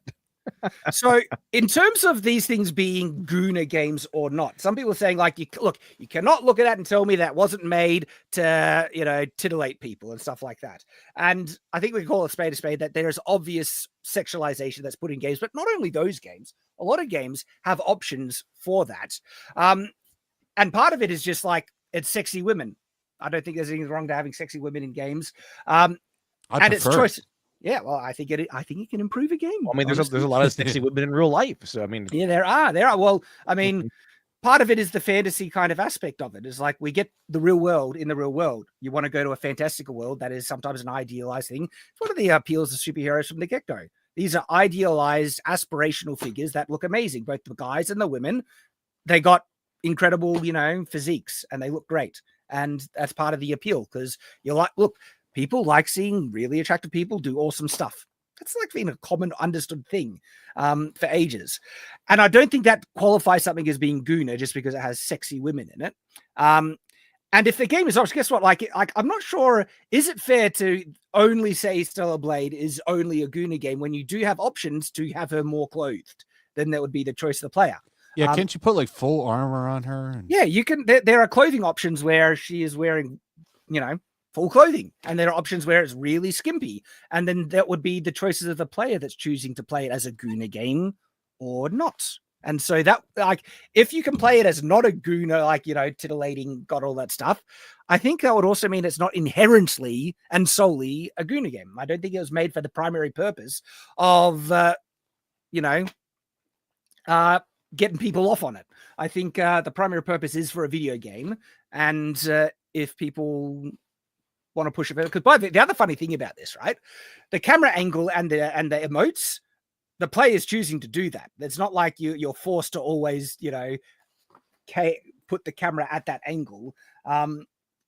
And they're also optional outfits as well. And so I don't necessarily think is like they're just 100% Gooner games as a judgment on that is actually fair when a lot of those are optional things. So, but appreciate the super chat. And then Frostfang7 $5 says, to me, Harry Potter isn't the same as, say, AHS Coven type of witchcraft. I don't know that one. Harry Potter doesn't promote demonic. It actually promotes some Christian imagery. It actually does. Promotes a afterlife as well and other things. And so... And a poop dimension. Mike is holding back. Is ready to... Well, it's like the argument of people saying that pot isn't a gateway drug. because it's not a real drug, right? It's just pot. But have you ever talked to anyone who got strung out on heroin or did PCP or any other drug that didn't do pot first?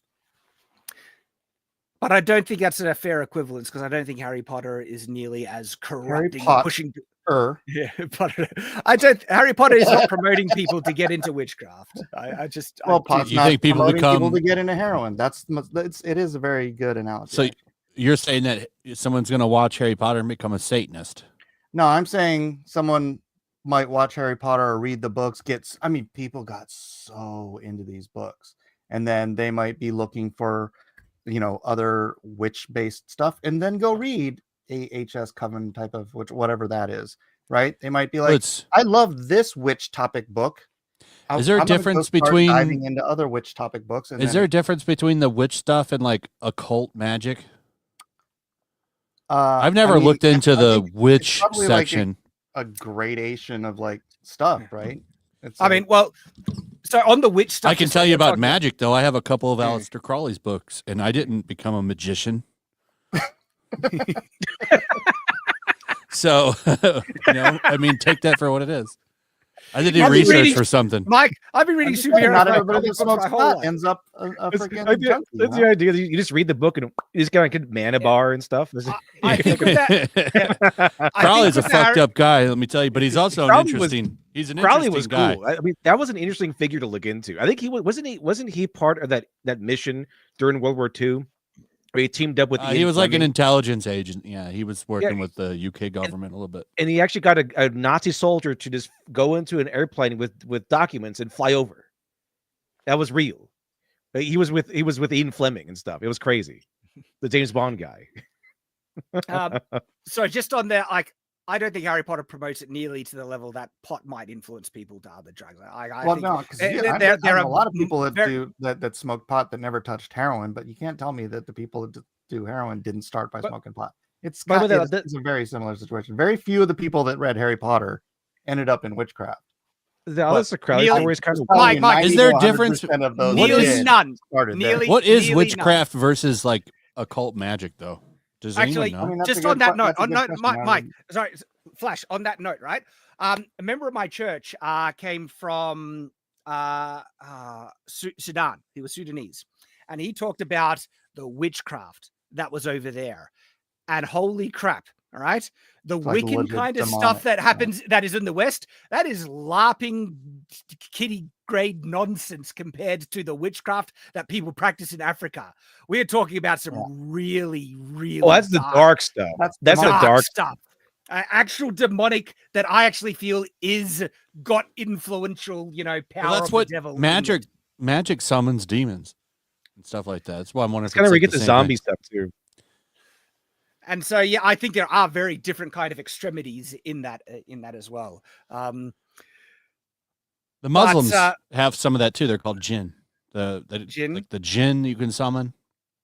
Yeah, like some of it gets pretty dark, and he shared stories, like stories that he had more direct kind of contact with, that make your skin crawl. It's like the thing about jinn is like they're not necessarily evil. Some of them are, some of them aren't. So it's really interesting over there with the Islam mythology, which is that area, Middle Eastern mythology. Very interesting stuff over there. You're surprised like what they get up to over there with their mythology.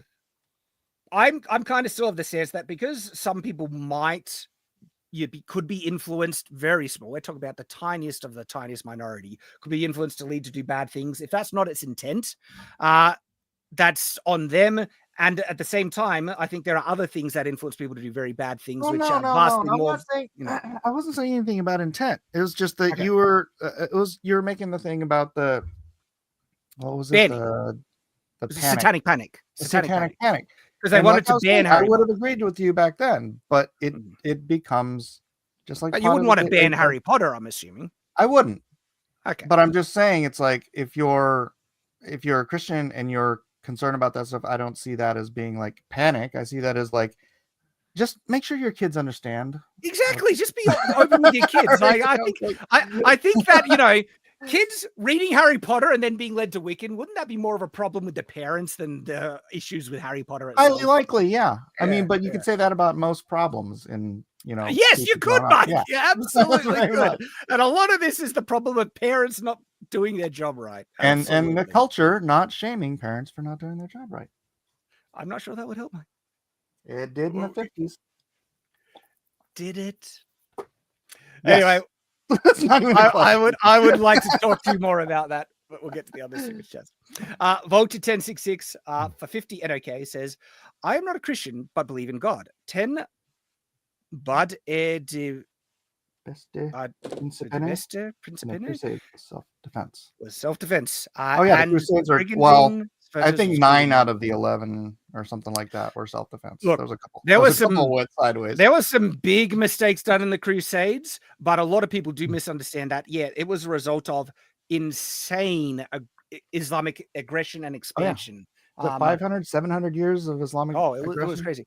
But look, I'm not excusing some of the crazy things that happened in the Crusades. Some of the, there were mistakes done where Christians accidentally besieged Christian towns and right? But- I'm all for it. Jerusalem belongs to Jesus, motherfucker. Right. There's Volt. The thing is, though, the Muslims did crazy evil things. Oh, yeah. The brutality. Like, I get so annoyed when people try to say, "Oh, the Christians are so brutal and they slaughter." It's like, do you see what the other side was doing as well?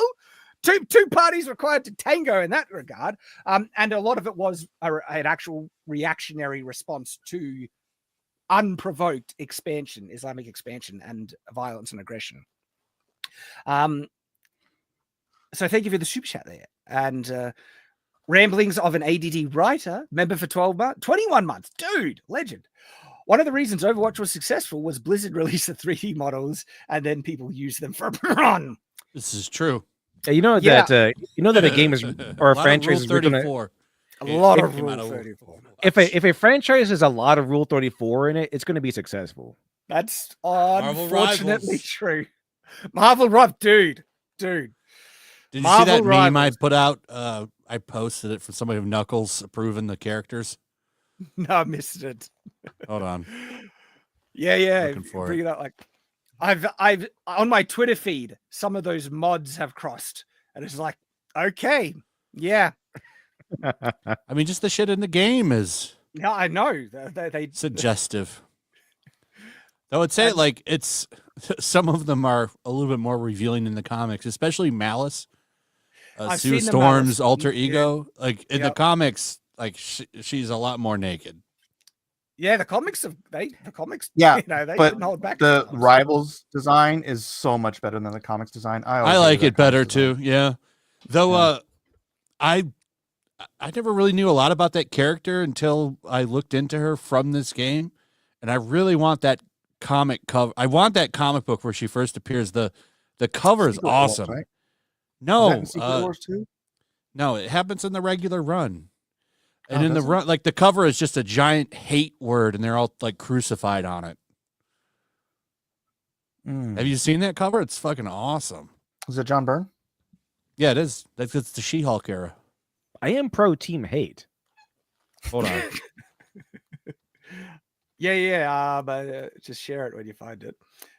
Clint Orris for $2 says, "Dead or alive, beach volleyball. ... So funny, this has come up in the debate about, because someone was saying, like, you cannot tell me that there's going to be a Gooner game made that's primarily made for titillation, that's going to have good mechanics or a good story. And people reference Dead or Alive Beach Volleyball because I haven't played it. People saying it's a great friggin' game. I don't It know. just happens to be a great game. It just happens to be a really good Maybe game. a great game is kind of the bonus for that kind of game. Check out this cover and tell me this is not a fucking awesome cover. Like, I need this slabbed so I can put it on my wall. Dude. Oh yeah. Is that not a cool ass comic cover? Now we can Yeah. get that, but replace Bird one's the characters with like Riri Williams and Kamala Khan. That'd be pretty cool. That's when I started reading comics. Was when John Byrne was on Fantastic Four. Byrne is the fucking man. Yeah. I want this comic slabbed so I can put it on my wall. It goes hard. It's just, It goes real hard. Like, everybody hates them. Look at that. They're ready to kill them. yeah. Dude. Cool. Did you hear the story? Did you hear the story about there is canonically Squirrel Girl had a crush on Daredevil, and Daredevil And said, Wolverine. and Wolverine, yeah. But Daredevil, she tried to like hint that, hey, do you have a girlfriend? And he's like, no thanks, goodbye. And because he hated the way she smelled because she has a squirrel musk. and that story is referenced in Marvel Rivals, I think. That's funny. Like, you know what I find? They've made Squirrel Girl look attractive. That people, like her. She looks horrendous in all her comics. They have gone out of horrible. Like vomit inducing. She looks great in Marvel Rivals. I know. That's what I mean. They made her look like people. She's thick with a thigh gap. Extra thick. I did a redesign of her. People are interested in her from Marvel Rivals, and they go to the comics, and they're like, "What the hell is this crap?" It's like false advertising. This is beaten with hammers. What's happened to her? So it's funny because a lot of people got interested in Spider-Gwen after they watched, the Spider-Verse, the Spider-Verse, and they go to the comics, and everyone's saying the comic books suck balls. They're just. I liked the first Spider-Verse run just fine. Did you? The first run was all right. They should have fucking left it there instead of making 17 spin-offs of that same run. But it was all right. I liked the Superior Spider-Man stuff that was on it. I haven't read it, and my main Spider-Man stuff that I got into was actually like a lot of the Ben Reilly clone saga, and then Ultimate Spider-Man. Main runs of Ultimate Spider-Man I loved. What are you sharing there, Mike? That was my redesign that I do redesigns on my channel. Yeah. So that was my Squirrel Girl redesign. I like the Nazi pants. Jodhpurs, yeah. Why'd you give it Nazi pants? The jackboots. That why?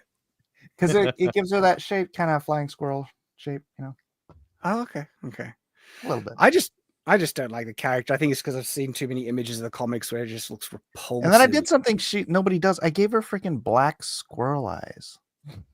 I found it. You also gave her boobs. Nobody does either. Well, Yeah. I found the meme. I made boobs. Oh, yeah. You got that there? Yep. Oh, BRB. Approved. Approved. Approved. Approved. Approved. Oh my God. Approved. Approved. Approved. Oh my God. Approved. Oh my God. Approved. Oh my God. Oh. Approved. No. It's now illegal. I don't know. Oh! There you go. My screen was freezing up. I actually didn't see the last one. Oh, really? It was Venom. It was a extra thick Venom.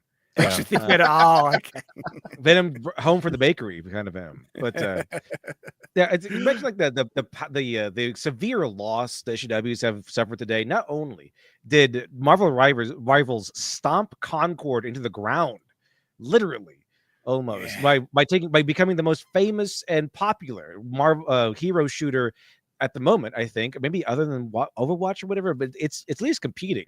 But also Trump took office. So, I mean, it's kind of like they lost everything, and they lost on the front of toilets being low flow. Most important thing. And over 1,000, got rid of all those other pesky genders. Oh, yeah. There's only 2 genders now, over 1,000. Only 2 genders. We're releasing all the January 6th hostages. They're kind of there's over 1,000. I love that he kept calling them hostages because it's so apropos. It is hostages. Not prisoners. Can you imagine what we would say if Russia had done that to their citizens? It would be like every left-wing media outlet would be like excoriating Putin for doing exactly what Biden the story would the event would be like a bunch of citizens like they're trying to storm a political place like maybe the Kremlin, maybe something like that, and then Putin locked them all away. That would be the story that we would hear, and I'm pretty sure we wouldn't be happy about that. No. Do you see how Biden pardoned Fauci preemptively as he left God. Yeah, office? for don't you need to And commit his a family. crime? And His own family, yeah. Like for what? Like what don't you need to commit a crime to be Yeah, that pardoned? was for a crime? bad look on him. And, Like, does that mean they're all guilty? well, Yeah, hang on. All exactly. right. Let's ask Biden what he thinks about pardoning people just as you leave office. What does he think about this? President Trump is reportedly considering a wave of preemptive pardons. Does this concern you? Yeah. All these preemptive pardons? What does he think? Well, it concerns me in terms of it, what kind of precedent it sets and how the rest of the world looks at us as a nation of that'll be laws and justice. You're not going to see in our administration that kind of approach to pardons. Really? Not until the end. Not until the last hours of the administration. To be fair to him, he doesn't remember saying this. Yeah, he probably forgot. Come on, man. I don't know who I hate more, him or Kamala Harris. Yeah. I can't stand the blatant hypocrisy and dishonesty. I like to call her Kamala, just Kamala, because I feel like the feminists would get angry if I deny her the honor of saying her last name. I just call her on a first name basis without any respect. If you call her Kamala, they get apoplectic. I call her what she is, unemployed. Yeah.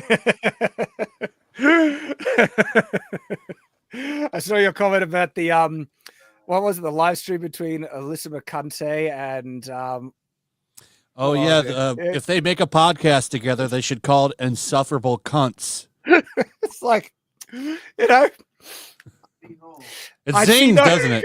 Yeah, it does sing. I don't know why I thought of that thinking about Kamala Harris. This is like, why would that bring? I don't know what She's probably gonna get a spot on The View now. Possibly.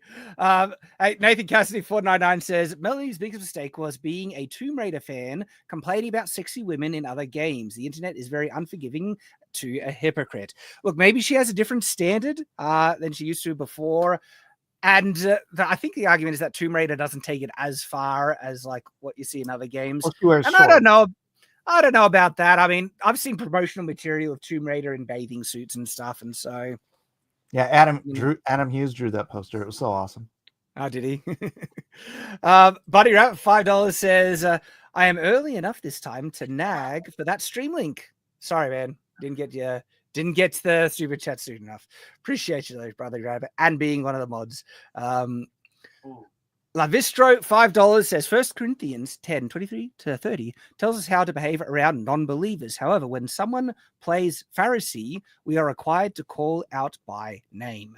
And so I think we always should weigh everything, in the New Testament, always to Christ's example and what he specifically said, okay, about he came to minister those that are sick, to you sick, and he spent time with the sinners and stuff. And so that's kind of my take on that. Always look to Christ.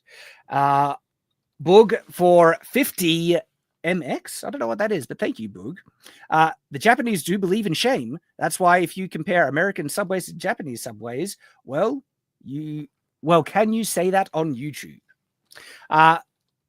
Japan is an interesting culture to always consider. There are good things and negative things about the culture. Don't think that they're perfect. There's some issues in Japan, guys. Some massive problems they're dealing with. So thank you for the super chat. Buddy Rat for $20 says the blood of the martyrs is the seed of the church. Christians had no shame in loud proclamations of culture for 3 centuries until the peace of the church at the cost of their own lives on biblical principle. Man, I had this freaking just argument with this dude the other day about Christians not voting, and it's like, if you're not voting, it's like, why should we vote? We shouldn't be part of this, blah blah blah. Just like, people stepping out, and it's like, if you're not voting, you're literally giving a vote to someone on the opposite end who wants to slaughter babies and have trans bathrooms, right? It's like our vote, the job of our vote is to cancel out the evil vote. Otherwise, evil runs amok. and I couldn't freaking get through. It wasn't Buddy. In regards to what Buddy Rabbit is saying here, right? I absolutely think that all Christians should never be ashamed of standing up for their beliefs and inviting people to come unto Christ. Absolutely. I also think it's a fine line that sometimes can be tricky to try and navigate in the difference between standing up for what you believe in versus being overly judgmental and condemning and causing people to see you as their enemy.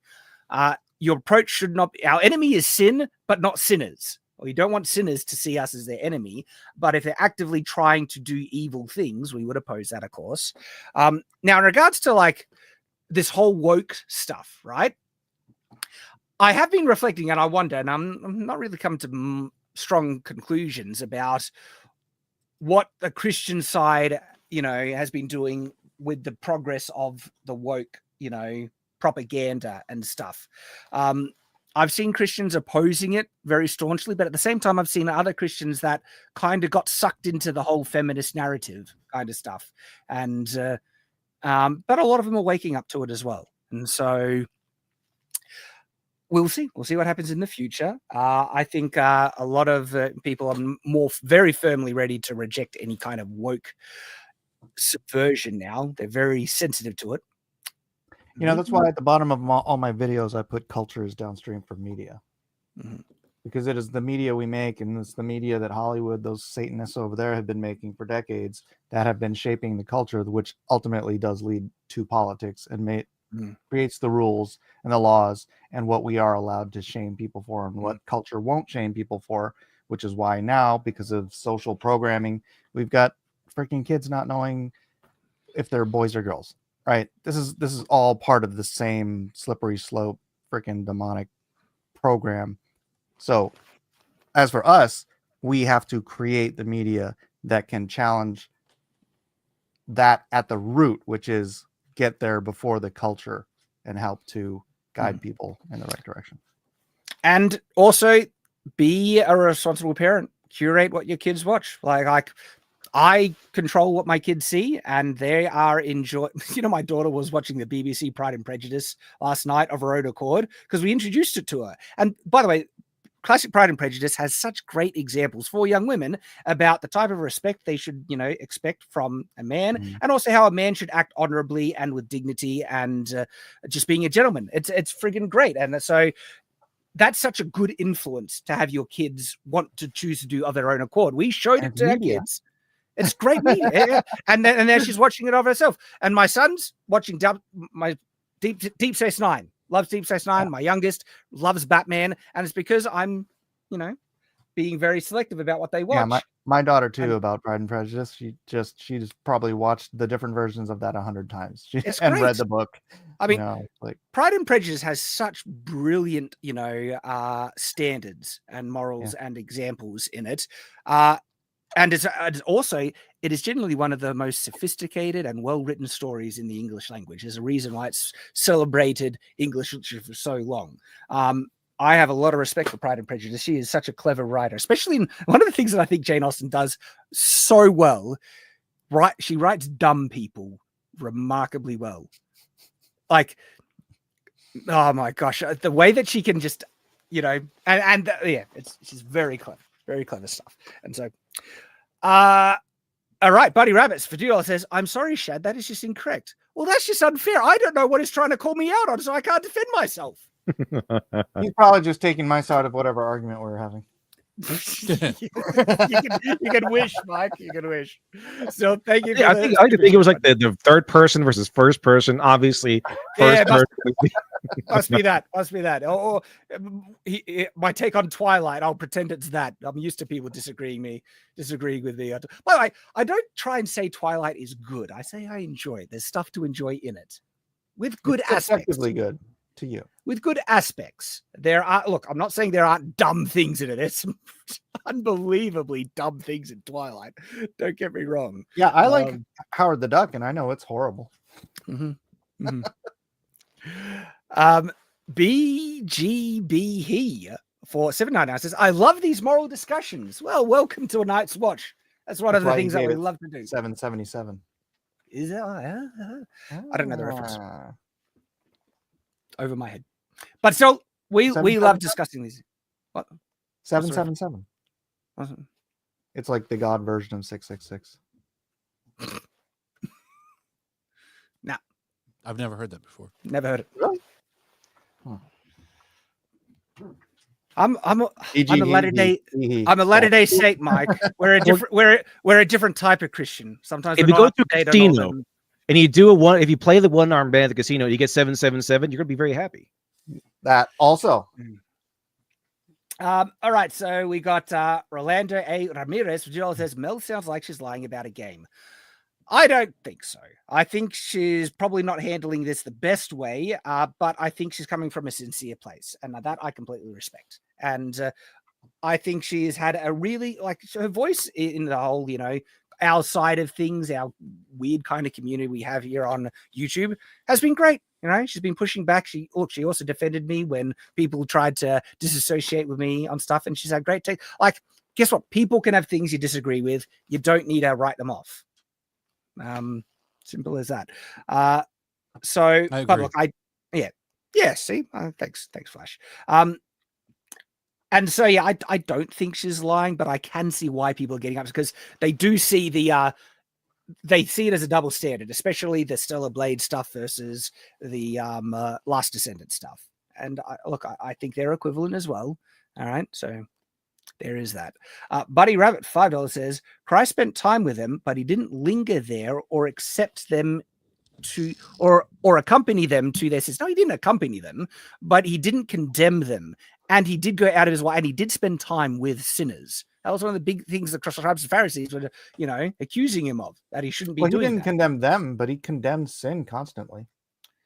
Yeah, absolutely. That's been my point. Condemn sin, but like, your enemy is sin, not sinners. And if your actions in trying to condemn sin make sinners think you are their personal enemies, you've been going about it the wrong way. So if Melanie is saying the game is sinful, it's fine. But if she's saying you gooners are sinful, well, the thing is, I think no. Even then, I think trying to accuse the game of being inherently sinful, that's actually not necessarily correct from my perspective.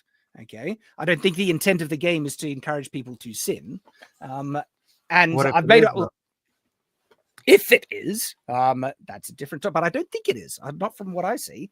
And I have a kind of different perspective on all that. And Rolando A. Ramirez $50 says Mel knows nothing about the game she calls Prawn. I think she also probably reacted too quickly, and maybe she has corrected that. I haven't seen everything she said on it, because I think there was an assumption on Last Descendant that was the game and it wasn't an optional skin, and there was the player choosing to angle the camera like that. And I even said that I think that what the thing that's more provocative that could be considered more sexually encouraging people to have impure thoughts and stuff is the angle of the camera and the dance, not necessarily what she's wearing. And that was a choice by the player, and you can play the game without doing that. Jesus shamed the woman at the well. What do you mean? He said the man you're with now is not your husband. He was saying something as sin. Yeah. Right. But did he say you are a terrible person? You're a degenerate. How dare you? He's calling out the sin. Exactly. Because I think that's the difference. As soon as you start belittling and even if you don't intend it, but people perceive that you're personally attacking them, you're going to get nowhere with them. Right. And so I think that's an important thing to try and remember when we're trying to invite people to come unto Christ and be Christ-like, is to not make people perceive you as their enemy. I'm very clear about my standards. Okay, I don't like porn, and I call it out when I see it and stuff. But again, what I define as porn is a little differently to what some more Puritan Christians might.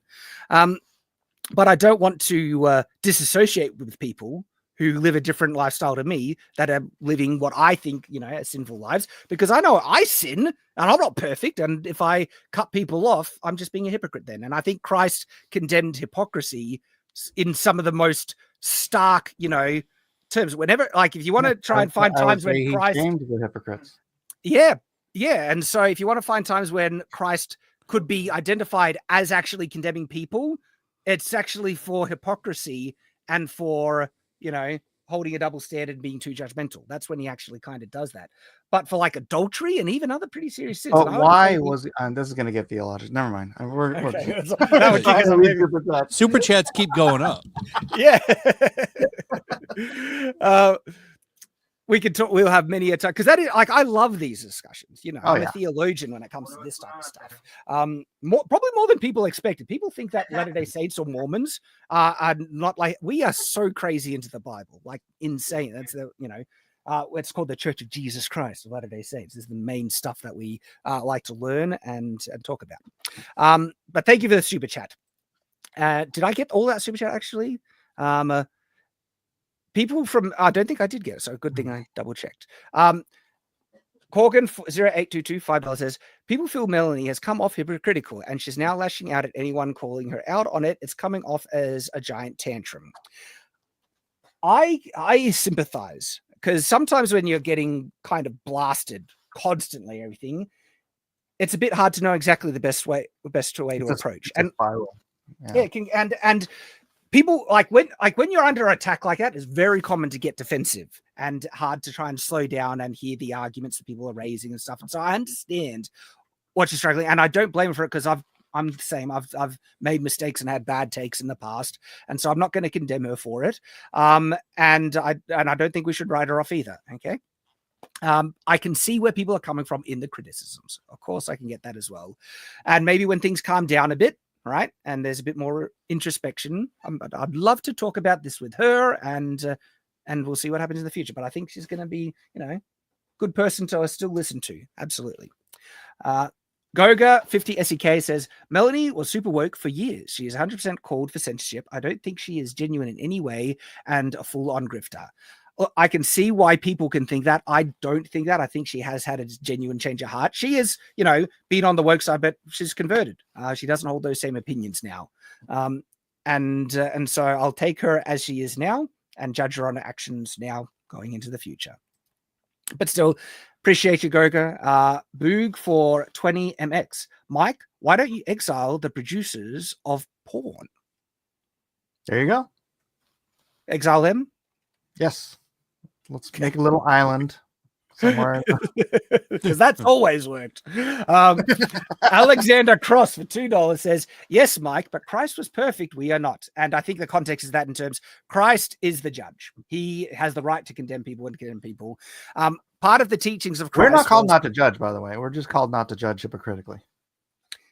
Yeah, but we're all sinners. And so to condemn people for sinning, like that's the particular.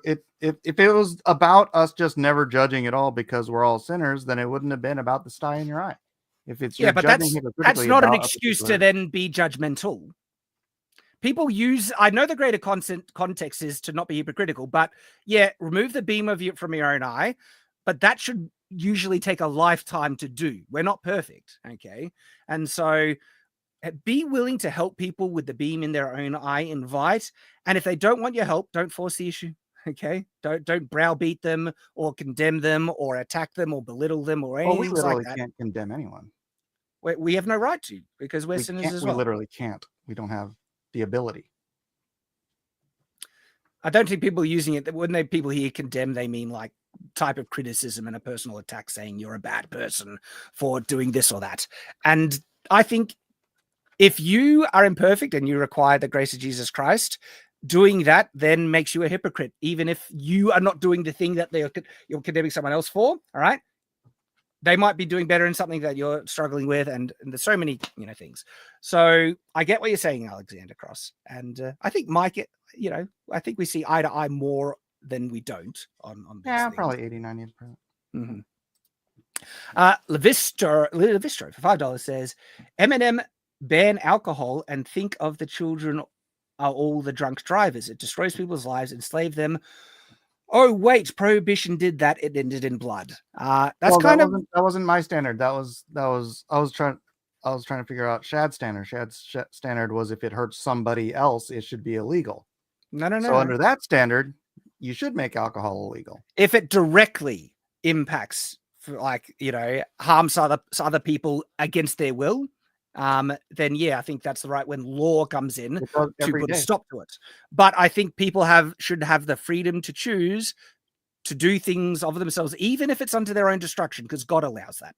I mean, God didn't come in and stop the people in Sodom and Gomorrah from committing sin. He allowed them the free choice to go all the way, and then he was like, done. And then he blew them off the face of the planet. But he allows people to ripen in their own iniquity, which means giving them the freedom of choice to do things even when we think someone should come in and stop them for their own good. God actually doesn't do that. He allows them to go have the free choice to do it. And we are to await judgment. And so, yeah, I'm trying to be consistent. I think I'm being consistent on this point. And that's why I wouldn't ban pornography, for the same reason I wouldn't ban for public. Like, I ban it in my own household. I would prefer to live in a world without it. Same as I would prefer to live in a world without smoking, because I don't think there's any beneficial effects from smoking. And guess what? I think smoking has killed more people than pornography in the world. We don't ban smoking. You don't think so? I think it's all hogwash. What, smoking? I don't think, I mean, This is a there's new another topic. topic. There's another topic. Right? You're ready to just throw a can, open a can of We're worms. on here for 8 hours. We'll go, but all right, but thank you, Levistro. We'll get to Mass Hysteria for $10 says, wow, Shad, I'm an unbeliever, always will be. Your views and the way you conduct yourself with your faith is amazing. Dude, thank you. I'm trying. I wish more people carried themselves like you when it comes to one's faith. I'm trying my best, and not saying I'm the best example either, but if you get some positivity out of it, that's very validating. I appreciate you, man. Appreciate you a lot. Boog for 50MX says 50% of all divorces cite alcoholism as the direct issue that leads to it. 75% cite porn as a secondary factor. Alcoholism is a leading cause, not corn, meaning porn. it's still a cause. I think alcohol's worse. We got doubled. Even if it's close, man, it's still.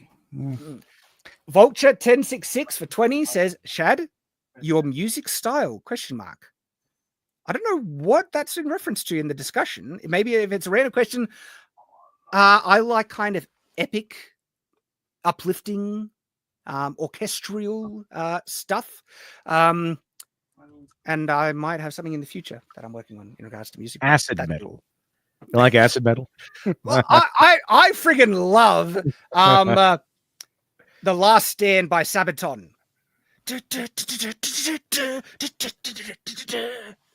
That was good. Intro. I freaking love it. I did the intro of one of the live streams here, but then it got claimed, of course. Sabaton I like. And Flash's music intros to his things are fun. The Captain Picard songs. Oh, Pogo. Yeah. I never even knew of the guy, but he like in your intros, those are fun. Yeah, I love that tune. I think you got that from me, didn't you? Like, because I was doing that for my streams. I use Pogo music, and but they're fun. They're fun. Pogo's always fun. I like it. He has a Trump one that's pretty good. Rubber band jiggle physics. Those are some big jiggle physics. They're rubber banding. Holy crap! For $5 says, to tangent off subject, Shad, you should do a video on rating U.S. President's Code of Arms. I didn't know do they have individual coat of arms? Each U.S. president? I would need to look that up. I don't know. I think he means maybe coat of arms. I'm thinking coat of arms. Yeah. I love coat of arms. I mean, they're all European. They all have to have some descendatory, right? I've designed my own coat of arms.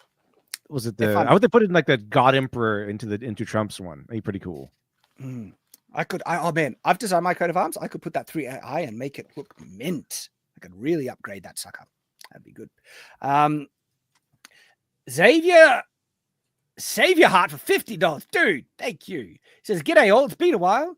I watched Nosferatu last night with the family and we really enjoyed it. I won't say much else about it other than go see it. As for Korn, it's not going anywhere, but I do see a push against the addiction Deus Vult. Like, that's one of the heartening things. I think, like, you know, Jordan Peterson speaking out against it, there has been a more kind of broader acceptance that, okay, look, porn addiction, a lot of people acknowledging this isn't good. And guys, you might benefit getting it off of it. And there's been a support. And I think that's the way to do it. I don't think you're going to get much progress banning it. But if you just talk about and help people and point out, look, there's some real bad issues with this addiction. It can lead to addictive behavior and it can have negative effects. That seems to be having a more positive effect than trying to say, you are a complete degenerate. How dare you? I don't think you'll get anywhere using, that type of tactics. If tomorrow Trump signed an executive order making porn illegal, do you think it would be a benefit or a hindrance to America? I think it would cause more problems than it would solve. How? Just like a prohibition. That's You can't police it. So many people are going to do it anyway with VPNs or anything like that. You will never be able to stop it because of the internet accessibility. It will achieve nothing. Well, you'd get the industry out of America, except in the black you market. would actually create more criminals and force people into more criminal behavior, and then you'd have issues with prisons. Then it would cause so many of the similar issues we saw with Prohibition. I don't think so, because nah, it wouldn't work. I don't think so. I think, but what would work more positively is just encouraging people, inviting them and stuff. And that's what, I think Xavier was talking about here. Like there's been progress made. Like there is, more people speaking out against it and just talking about it. Boog for $20 says, I don't mind shaming. Censorship is my red line. See, there you go. Someone, shaming. I think maybe it's different because you grew up in the internet, right? You grew up in the time of the internet. Yeah. I grew up long before the internet was a thing. So it's like, I remember when porn was just like hard. Ooh, Scotty down the street has a tape. We can watch some scrambled stuff on the with the lines across the screen. Yeah, right. It's like Skinemax. Oh, hey, get that tracking. Sometimes you could see a boobie, right. scrambled things. Somebody found a bag behind Alpha Beta full of magazines. I found my uncle's stash. Yeah, right. It wasn't like now. Well, after the advent of the everywhere. internet, and that's a problem with porn as an industry. They are like at the front end of every technology because they're always trying to find new ways to squeeze money out of this. But not only that, because it's always so in demand. I know. Yeah, and it was better when it was harder to get.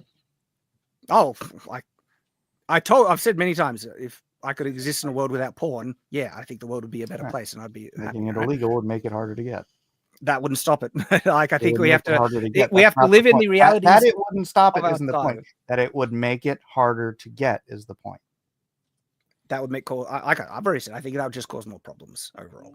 It would cause different problems, but better. Clint for the Otis for $10 says Joseph Smith personally rebuked William W. Phelps in the Zion's Camp expedition. Joseph is reported to have said, "Brother Phelps, you have done wrong, and it is my duty to tell you so. Shaming or no?"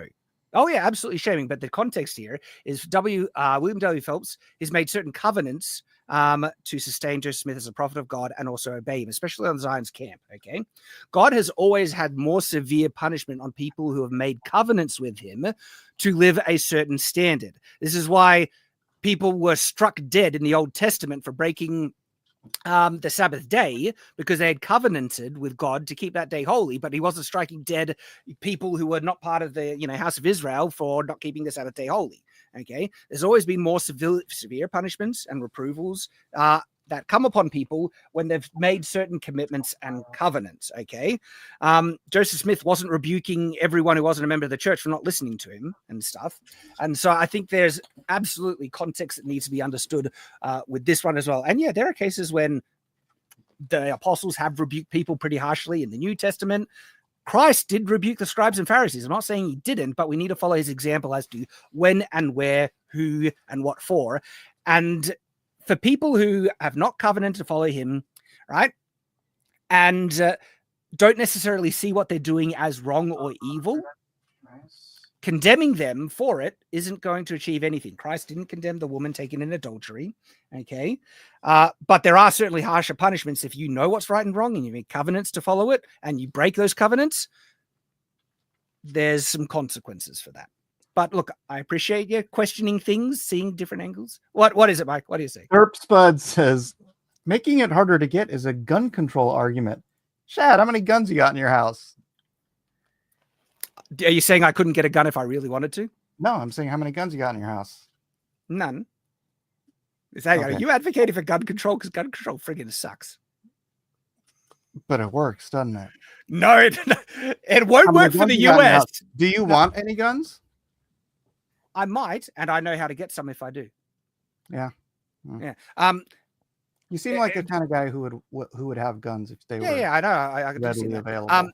If it Australia, no, so like hard as an because they're Australian, I will controlling the access to the guns. no, as an Australian, I will happily say, first of all, we are very different to America. We would not be able to pull off gun control in America like they did in Australia.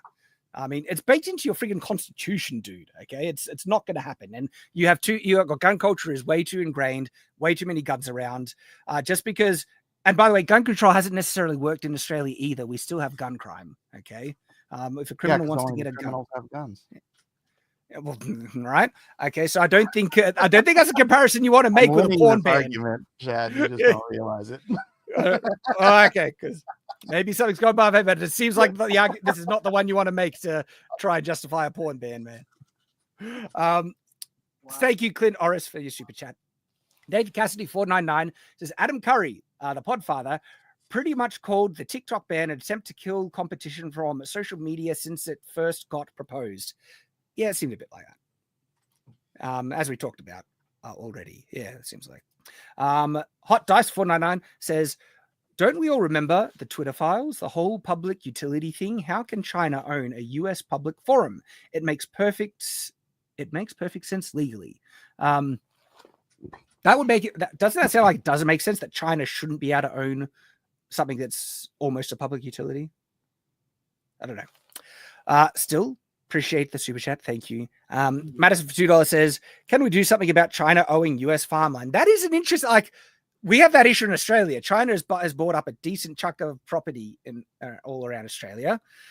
And I don't know about that. That seems a little bit like they're potentially an adversarial country, right? Like, seems a little problematic. Can we own Chinese farmland? Yeah, can we? I don't think we can. Can we? We can't buy anything in China, can we? Like in terms of land? I don't know. Something I need to look into. 1,000 Acts for $20 says, it has made a pre-established straight character, Henry, into a bi character. It's like a Witcher game giving Geralt a gay relationship path in this game. Kingdom Come Deliverance doesn't have as much lore as The Witcher, but it's the same concept. Maybe I can see people getting a little miffed by that, but that's my take. I don't really like if I can choose not to do that stuff in the game. Doesn't really bother me that much. There are other games I've enjoyed that have had options like that. That's why I was asking if the character actually has a story. Yeah, I do like making the character bisexual. If it is a question as to why. Why have they chosen to do it? And I'd be interested to hear what the answer is, because I do wonder. I don't think it's because they want more diversity. He's never come off like that. But I don't know. I can't speak for him, so I honestly don't know. 1,000 Acts again for $5 says, Mass Effect has gay relationship path since the first game, and Baldur's Gate 3 is fully customizable characters. They have retconned him into a bi character. Yeah, that's what it seemed to be saying in the previous super chat. And as I mentioned, I don't know why. Don't know why. Buddy Rat $5 says, it was a 14th century piece. Jean something something. You can find an article about it from Uni of Iowa, Nun and the Phallus Tree. It's talking about the phallus tree, the dong tree. See, Buddy Rabbit knows about it. Nathan Cassidy, Buddy, don't post that in the Discord, please. There's an achievement in the first game for keeping Henry's virginity. Also, I personally say the best play is to stay away from the gay, he says. Do that. So, all right. If they do that, they probably have that achievement the second game to play the second game and protect your virginity, Henry. Save yourself for marriage. That's the Chad way. Wolf Spade for $5 says, depends on the house you are a part of. If you are Huff Lip Huff, you are a stoner. Stoner. Why do you makes think sense, the yeah. entrance is near the kitchen, Munchies? The corruptible influence of Harry Potter, clearly.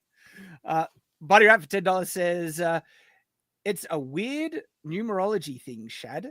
7 is one of those Hebraic signs people make acronyms about, like verse division and the number of the beast 666. I've come across some of that. One of the things I think they're called Bible numerics, which is association between numbers and certain things in the Bible and stuff. I've come across here and there. I don't think six is the number of man, and Yeah. 7 is the number of completion. 8 is the number of new beginnings. That kind of stuff. I don't see much into it myself, but I'm a Latter-day Saint, so that wouldn't surprise people. It's I'd like interesting. to see a movie about like when it's like the demons are just destroying everything in in Revelation. That seems like an idea that is just waiting to be made. Dude, that's what Mel Gibson's doing. Is he? Well, he's doing. I thought his movie was about when he comes back. No, he's doing the angelic war and Christ's resurrection. That sounds expensive. It's I know. Why is it? I thought it was gonna be about him like going and freeing like Abraham and stuff. Yeah, I don't know. I thought it was gonna be about Jesus going to hell, because I don't think it's completely written. It's post resurrection, so it's like the Book of Acts, but somehow or another he said he's going to interpret. You should watch the Rogan interview with him. I would like to see a movie about Jesus going to hell to free the righteous souls. Yeah. Well, that's in reference. Because that's a thing, and that would be a good fucking movie. That's actually a reference to a scripture in the Book of Peter where it says that Christ he visited the souls in prison, and there's another scripture, I forget exactly where it comes from, but it says that he freed the souls in prison. Right. And like Abraham, Adam and Eve, Abraham's building. like all the people in the Old Testament. I'm interested to know what other Christians interpret that as, because Latter-day Saints have a very strict interpretation of what that was when Christ visited the spirits in prison, because we believe in the spirit world and spirit paradise in prison specifically, and that was a temporary place Christ visited before his resurrection to enable people to preach and convert souls that had not received the gospel in mortality to receive it in the spirit world, and those are the souls in prison, and that's how he was freeing them from prison, by organizing missionary work in the spirit world. That's our literal interpretation of it. I'm interested to hear what other Christians interpret those scriptures as, because I find them very significant. Yeah, how long do you want the show to be? Because we're already 15 minutes over. I would suggest maybe do it. Did you see Rogan had freaking Wes Huff on one day, and then 2 days later he had Mel Gibson on, and they were both witnessing to him. It was freaking awesome. Did you see those shows? I haven't. If you haven't, I would recommend it. Wes Huff, 33 years old. That dude knows so freaking much stuff about. But that's what I thought the movie was going to be about, his time being resurrected to him going up to heaven. Yeah, it's. What else are you telling them? I don't think he's even written the script yet. He's just he's still in this area, but he did say it's about the Book of Acts. When you ask about like a movie about Revelation, man, some of the stuff in Revelations is so wild. Like Revelation singular. Revelation. It's not. Open your Bible and read it. I'm going to trigger you now. Never mind. I don't know what you're saying, Flash. I was going to say, isn't it a collection of books? So wouldn't it be? No, the Book of Revelation is a singular book. Yeah, but there's a series of revelations the angel kind of reveals to him. It's a revelation of different Jesus instances. Christ. I know. It's officially Revelation. Is it? I'm going to double check that now, but you're probably right. But man, I love it. Crazy stuff in there. I'll go all day, bro. Dude. The thing is, though, like I do have, I do an apologetics and Bible study show every weekday. I posted it in the chat if somebody wants to. That's in. What one of my comic books is about, a guy fighting demons during Revelation. Oh, sweet! Like he's taking place. He's like a fallen priest who's trying to right wrongs. So he didn't go in the rapture. So he's trying to, save people. So he's fighting demons. Dude, it's a cool concept. I want to see it. We'll see how good this one does. Yeah, and maybe I'll do that one. Nice. That's what I had to read those Crowley books for. Is really nice. Because he uses dark magic in a good way. Well, let me read it before you do anything.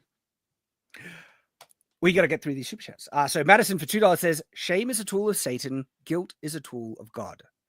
Interesting way to put it. Because guilt can cause people to change. Interesting. Zippy Dearsome Lee, I think, for $2 says, Zippy lurking. Good to see you, Zippy, and thank you for lurking. Madison for $2 says, shame doesn't change people, guilt does. Interesting. There might be something to that. Madison again for $2 says, guilt comes from the light of Christ. And Zippy for $2 says, any trivium fancier? Does anyone know what that is? It doesn't look like there is, Zippy. Our apologies. Madison for $5 says, shaming is when you drag someone in front of the world and make sure everyone knows what happened. God doesn't do that. He rebukes but never shames. Interesting. That's actually something that will cause me to ponder a bit on that. So thanks, Madison. I'm going to think about it. Boog for 20 says, Mike, Mexico banned all guns. Did it work? It worked in the sense that Mexicans don't have guns. But the cartel have guns. I know. But the Mexican people don't have guns. So if you ban porn, do the people all have porn? No, you know why it won't work as false equivalence? Only the cartel. One is a physical object. One is a no, Mike. One is a physical object. One is a digital object. You like, because as Goga says here, pirating is also illegal. Has that stopped anyone? As soon as you have digital things, it does stop people. It doesn't stop everyone, but it does stop people. I know you might not believe this, but some people don't do illegal things because they're illegal. Not if they really want to. In a world of heroin and all these other terrible things, I would rather not have resources taken up because somebody wants to fucking wank off to porno. Yeah, I think there are other things that like cause. I just don't think there's anything so ubiquitous and so destructive as pornography. It's culturally destructive. It's personally destructive. Sure, there is. It's called your personal child pornography. Well, why do we make that illegal? It is illegal.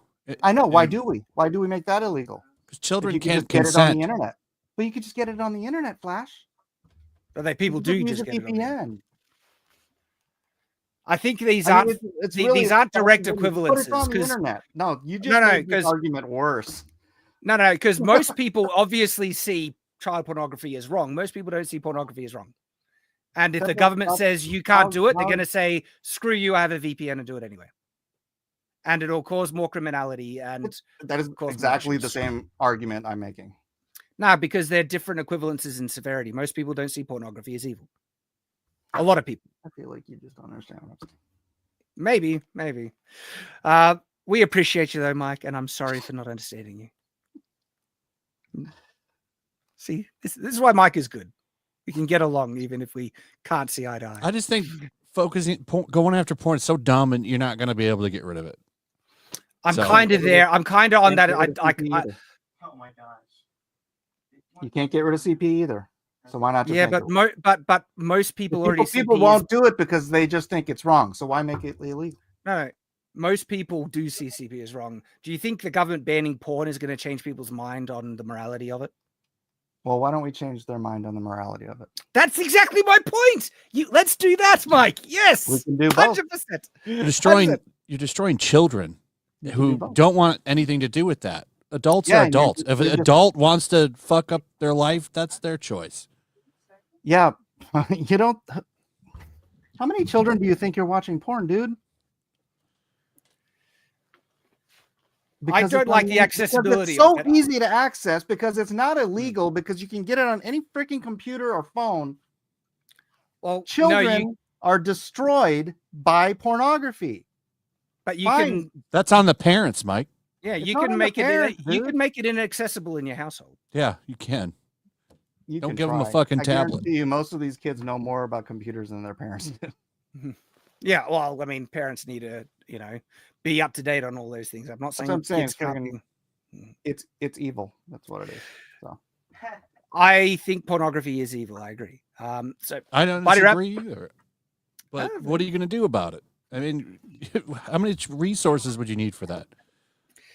Yeah, the problem is that it's a digital product because, like most people, piracy is a great example. CP, dude. No, That's what I'm saying. That's the same thing. It's digital. No, no, digital. no, no, no, no. You know, why is one illegal? But Mike, and I get the problem with the CP is way worse because of the kids.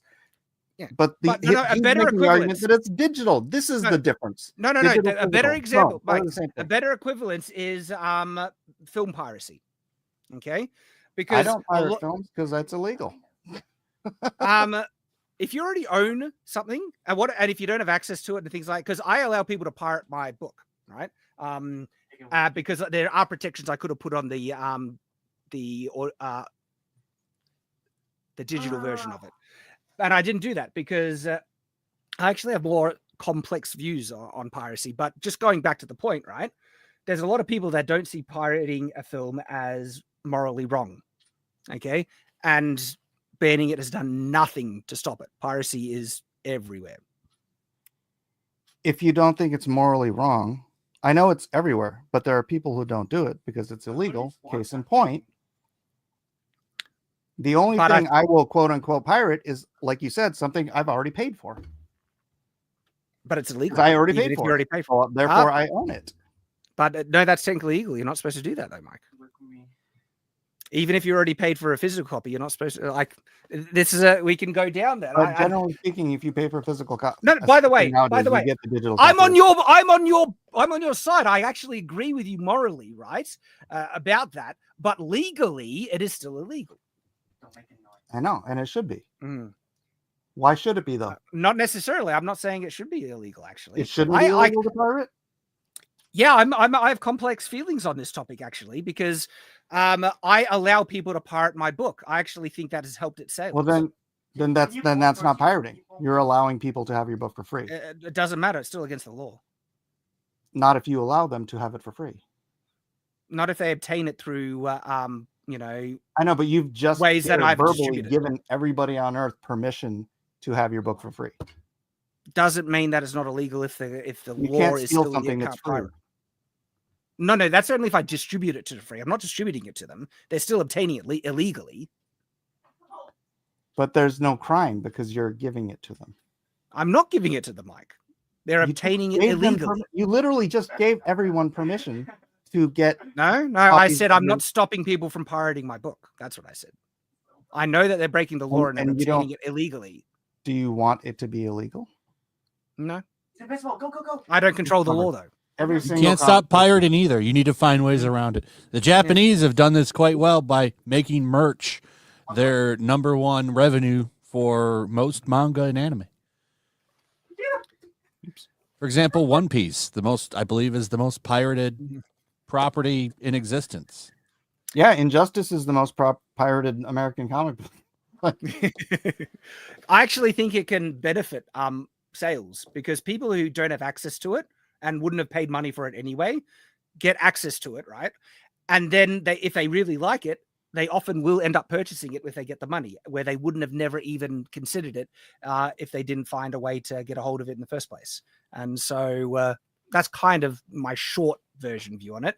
But I don't want to keep you guys too long because we are up to 3 hours and we do have a couple of super chats to wrap up on it. Buddy Rap for $20 says, page 115 is the earliest manuscript fragments we have of Revelation. Roman numeral 616, I think, is the number listed. It's likely not a scribal mistake because number is written very distinctly different. I'm only pointing out the anachronism. Thank you. Is that Textus Receptus? Because they were copying letter by letter. They weren't copying letter by letter like Greek letter by Greek letter. They were copying what was written exactly as it was written. And it actually is written in a way that if you're Arabic, you recognize it right away. It says Bismillah. It's a 2 cross swords, and then it says Bismillah, which means in the name of Allah, which means 666 is adherence to Islam. I phased out a bit. Sorry, it's been a while. Let's keep going. $2. Madison $2 says the Mexican cartels aren't Mexican people, Mike. There we go. Right. So only the criminals have the guns, and only the criminals would have the porn. Madison for $2 says, "Don't give the feds power, Mike." Don't do it, Mike. You're giving the government more power to control our lives. Make everything legal then. Let's do it. We'll just have a country entirely based on moral standards. No, I think we should make everything legal. I mean, at least it'd be consistent. The war on drugs is a losing battle. I'm down with you on that, dude. The war on drugs is the reason the cartels have complete power over Mexico. You would instantly get rid of their power. That could kick off another discussion because I think that helps my point, but I'm going to keep going. Buddy Rabbit for $5 says, all I have to do is click, yes, I'm 18. Any 17-year-old can figure that out. Any 13-year-old can figure that out. Doesn't stop. Madison for $2 says, guns are illegal in Chicago. Mike, murder capital. Right, because good people... Don't take the bait, Mike. Don't take the bait. Madison for $2 says, the left police morality. Mike, be careful. I'm not policing morality. I'm policing laws. It's a distinction without a difference. No, really, because I'd really rather we just change the morality of the country. But if you can't change the morality, I'm there with you there. I'm exactly right. I think we should try and encourage people to live, by higher moral standards than policing them under the culture law. is downstream from media. See, look at that. Look at that's a great thing to wrap up on something that we agree eye to eye. Look at that. This has been a wild super chat. I've had a lot of fun. I think, did we get this one? Caleb Knight 599 says, the masses don't create the corn for such doing anything against it. It's legal and browbeating would be tyrannical movement like the woke. I think we kind of see, I think that's kind of where I'm at. And we're wrapping up. This has been heaps of fun. Like, it has been wild week. Lots of topics to, talk about. And Yellow Flash, dude, thanks for joining us, man. Yeah, for sure. Yeah, thanks. Come on when I can. Sometimes awesome. I'm beat. Yeah, I get that. But today you were just energized by Trump's inauguration. Yeah, I've been in a good mood today. It's been a good day. Dude, nothing can piss me off today. There's only 2 genders today. Oh my God. I know, it's the law of the land. Again. Pick one. I've been calling today second Christmas for like 2 months, so it's like. But hey, Flash, is there anything that you want to mention as we wrap up? Yeah, check out Yellow Flash 2. You can find me easily by just going to @YellowFlashGuy on X. All my links are over there somewhere. Hey, when's your comic coming out, man? Soon, I'm actually going to meet with Ripa and some of his team, hopefully sometime this week, and go over, the campaign and the release date, because the art's all drawn and colored. That's great. So we're just doing some pass-throughs on the script, and then lettering will begin. That's awesome, man. We've had delays with the coloring on Shadow of the Conqueror Volume 2. We'll get there, though, Mike. We're slow progress, but we'll get there. It looks great. It looks freaking amazing. It's gonna be a 120-page graphic novel. 125. 125, nice. and it's rock and roll. It's got such action and awesome stuff in this volume now. So we'll get there. We'll get there. There are just I got pages some... with like hundreds of people on them, and my colors is like. I'm real happy with the action in my book. The whole book is just nonstop action. Yeah, it looks pretty cool, man. And it's got a unique setting because it's in World War II, isn't it? Yeah, it's an alternate World War II. Because, Nazi mechs didn't exist, and there were no Power Ranger type heroes in World War II. So not that you know of. I love that's true. History.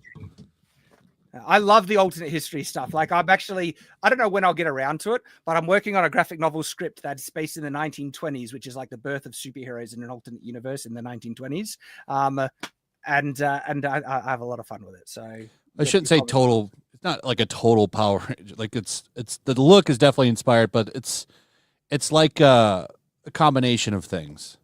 Mm-hmm. If you like Dragon Ball Z fighting, you're gonna like this book. Awesome. That's cool, man. I can't wait. Hey, Mike, is there anything that you want to mention as we wrap up? Well, on the regular channel, Blacklist Universe, I've been doing a bunch of Marvel Rivals redesigns, but I've been doing DC Rivals, and actually I did Horseman from Rippaverse last week, and that came out pretty cool. But awesome. Due to the nature of our discussion, if any of you are interested in daily apologetic / Bible study stuff. I do that on another channel, and I'm posting that in the chat now. It's called Cross Examinations, and I do that about noon Pacific every weekday. Awesome. Great, man. Hey, Lit Dev, what you up to? Typical, going over to make my own graphic novel, I guess, and trying to finish the script up. But otherwise, I do morning nonsense pretty much every morning on the weekdays. Starts around about 8:35 a.m. Eastern.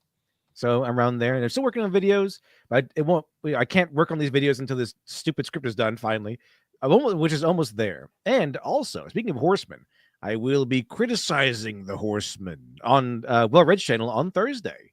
So no mercy. Oh, nice. Awesome. Wait, am I supposed to be on there? I don't know. I know Chuck Dixon will be there. I like the Horsemen. Yeah, that's great. I got It looks fun. It looks I've fun. yet to read it. I'll do it on Thursday, so I'm going to read it to tomorrow, Wednesday, or something. Hey, where'd it go? As for me, people know where I'm at. You're on Night's Watch. Thanks for joining in. It's been a great stream. Thanks for everyone showing up and also the chat. We appreciate everyone. Super chatters, supporters as well.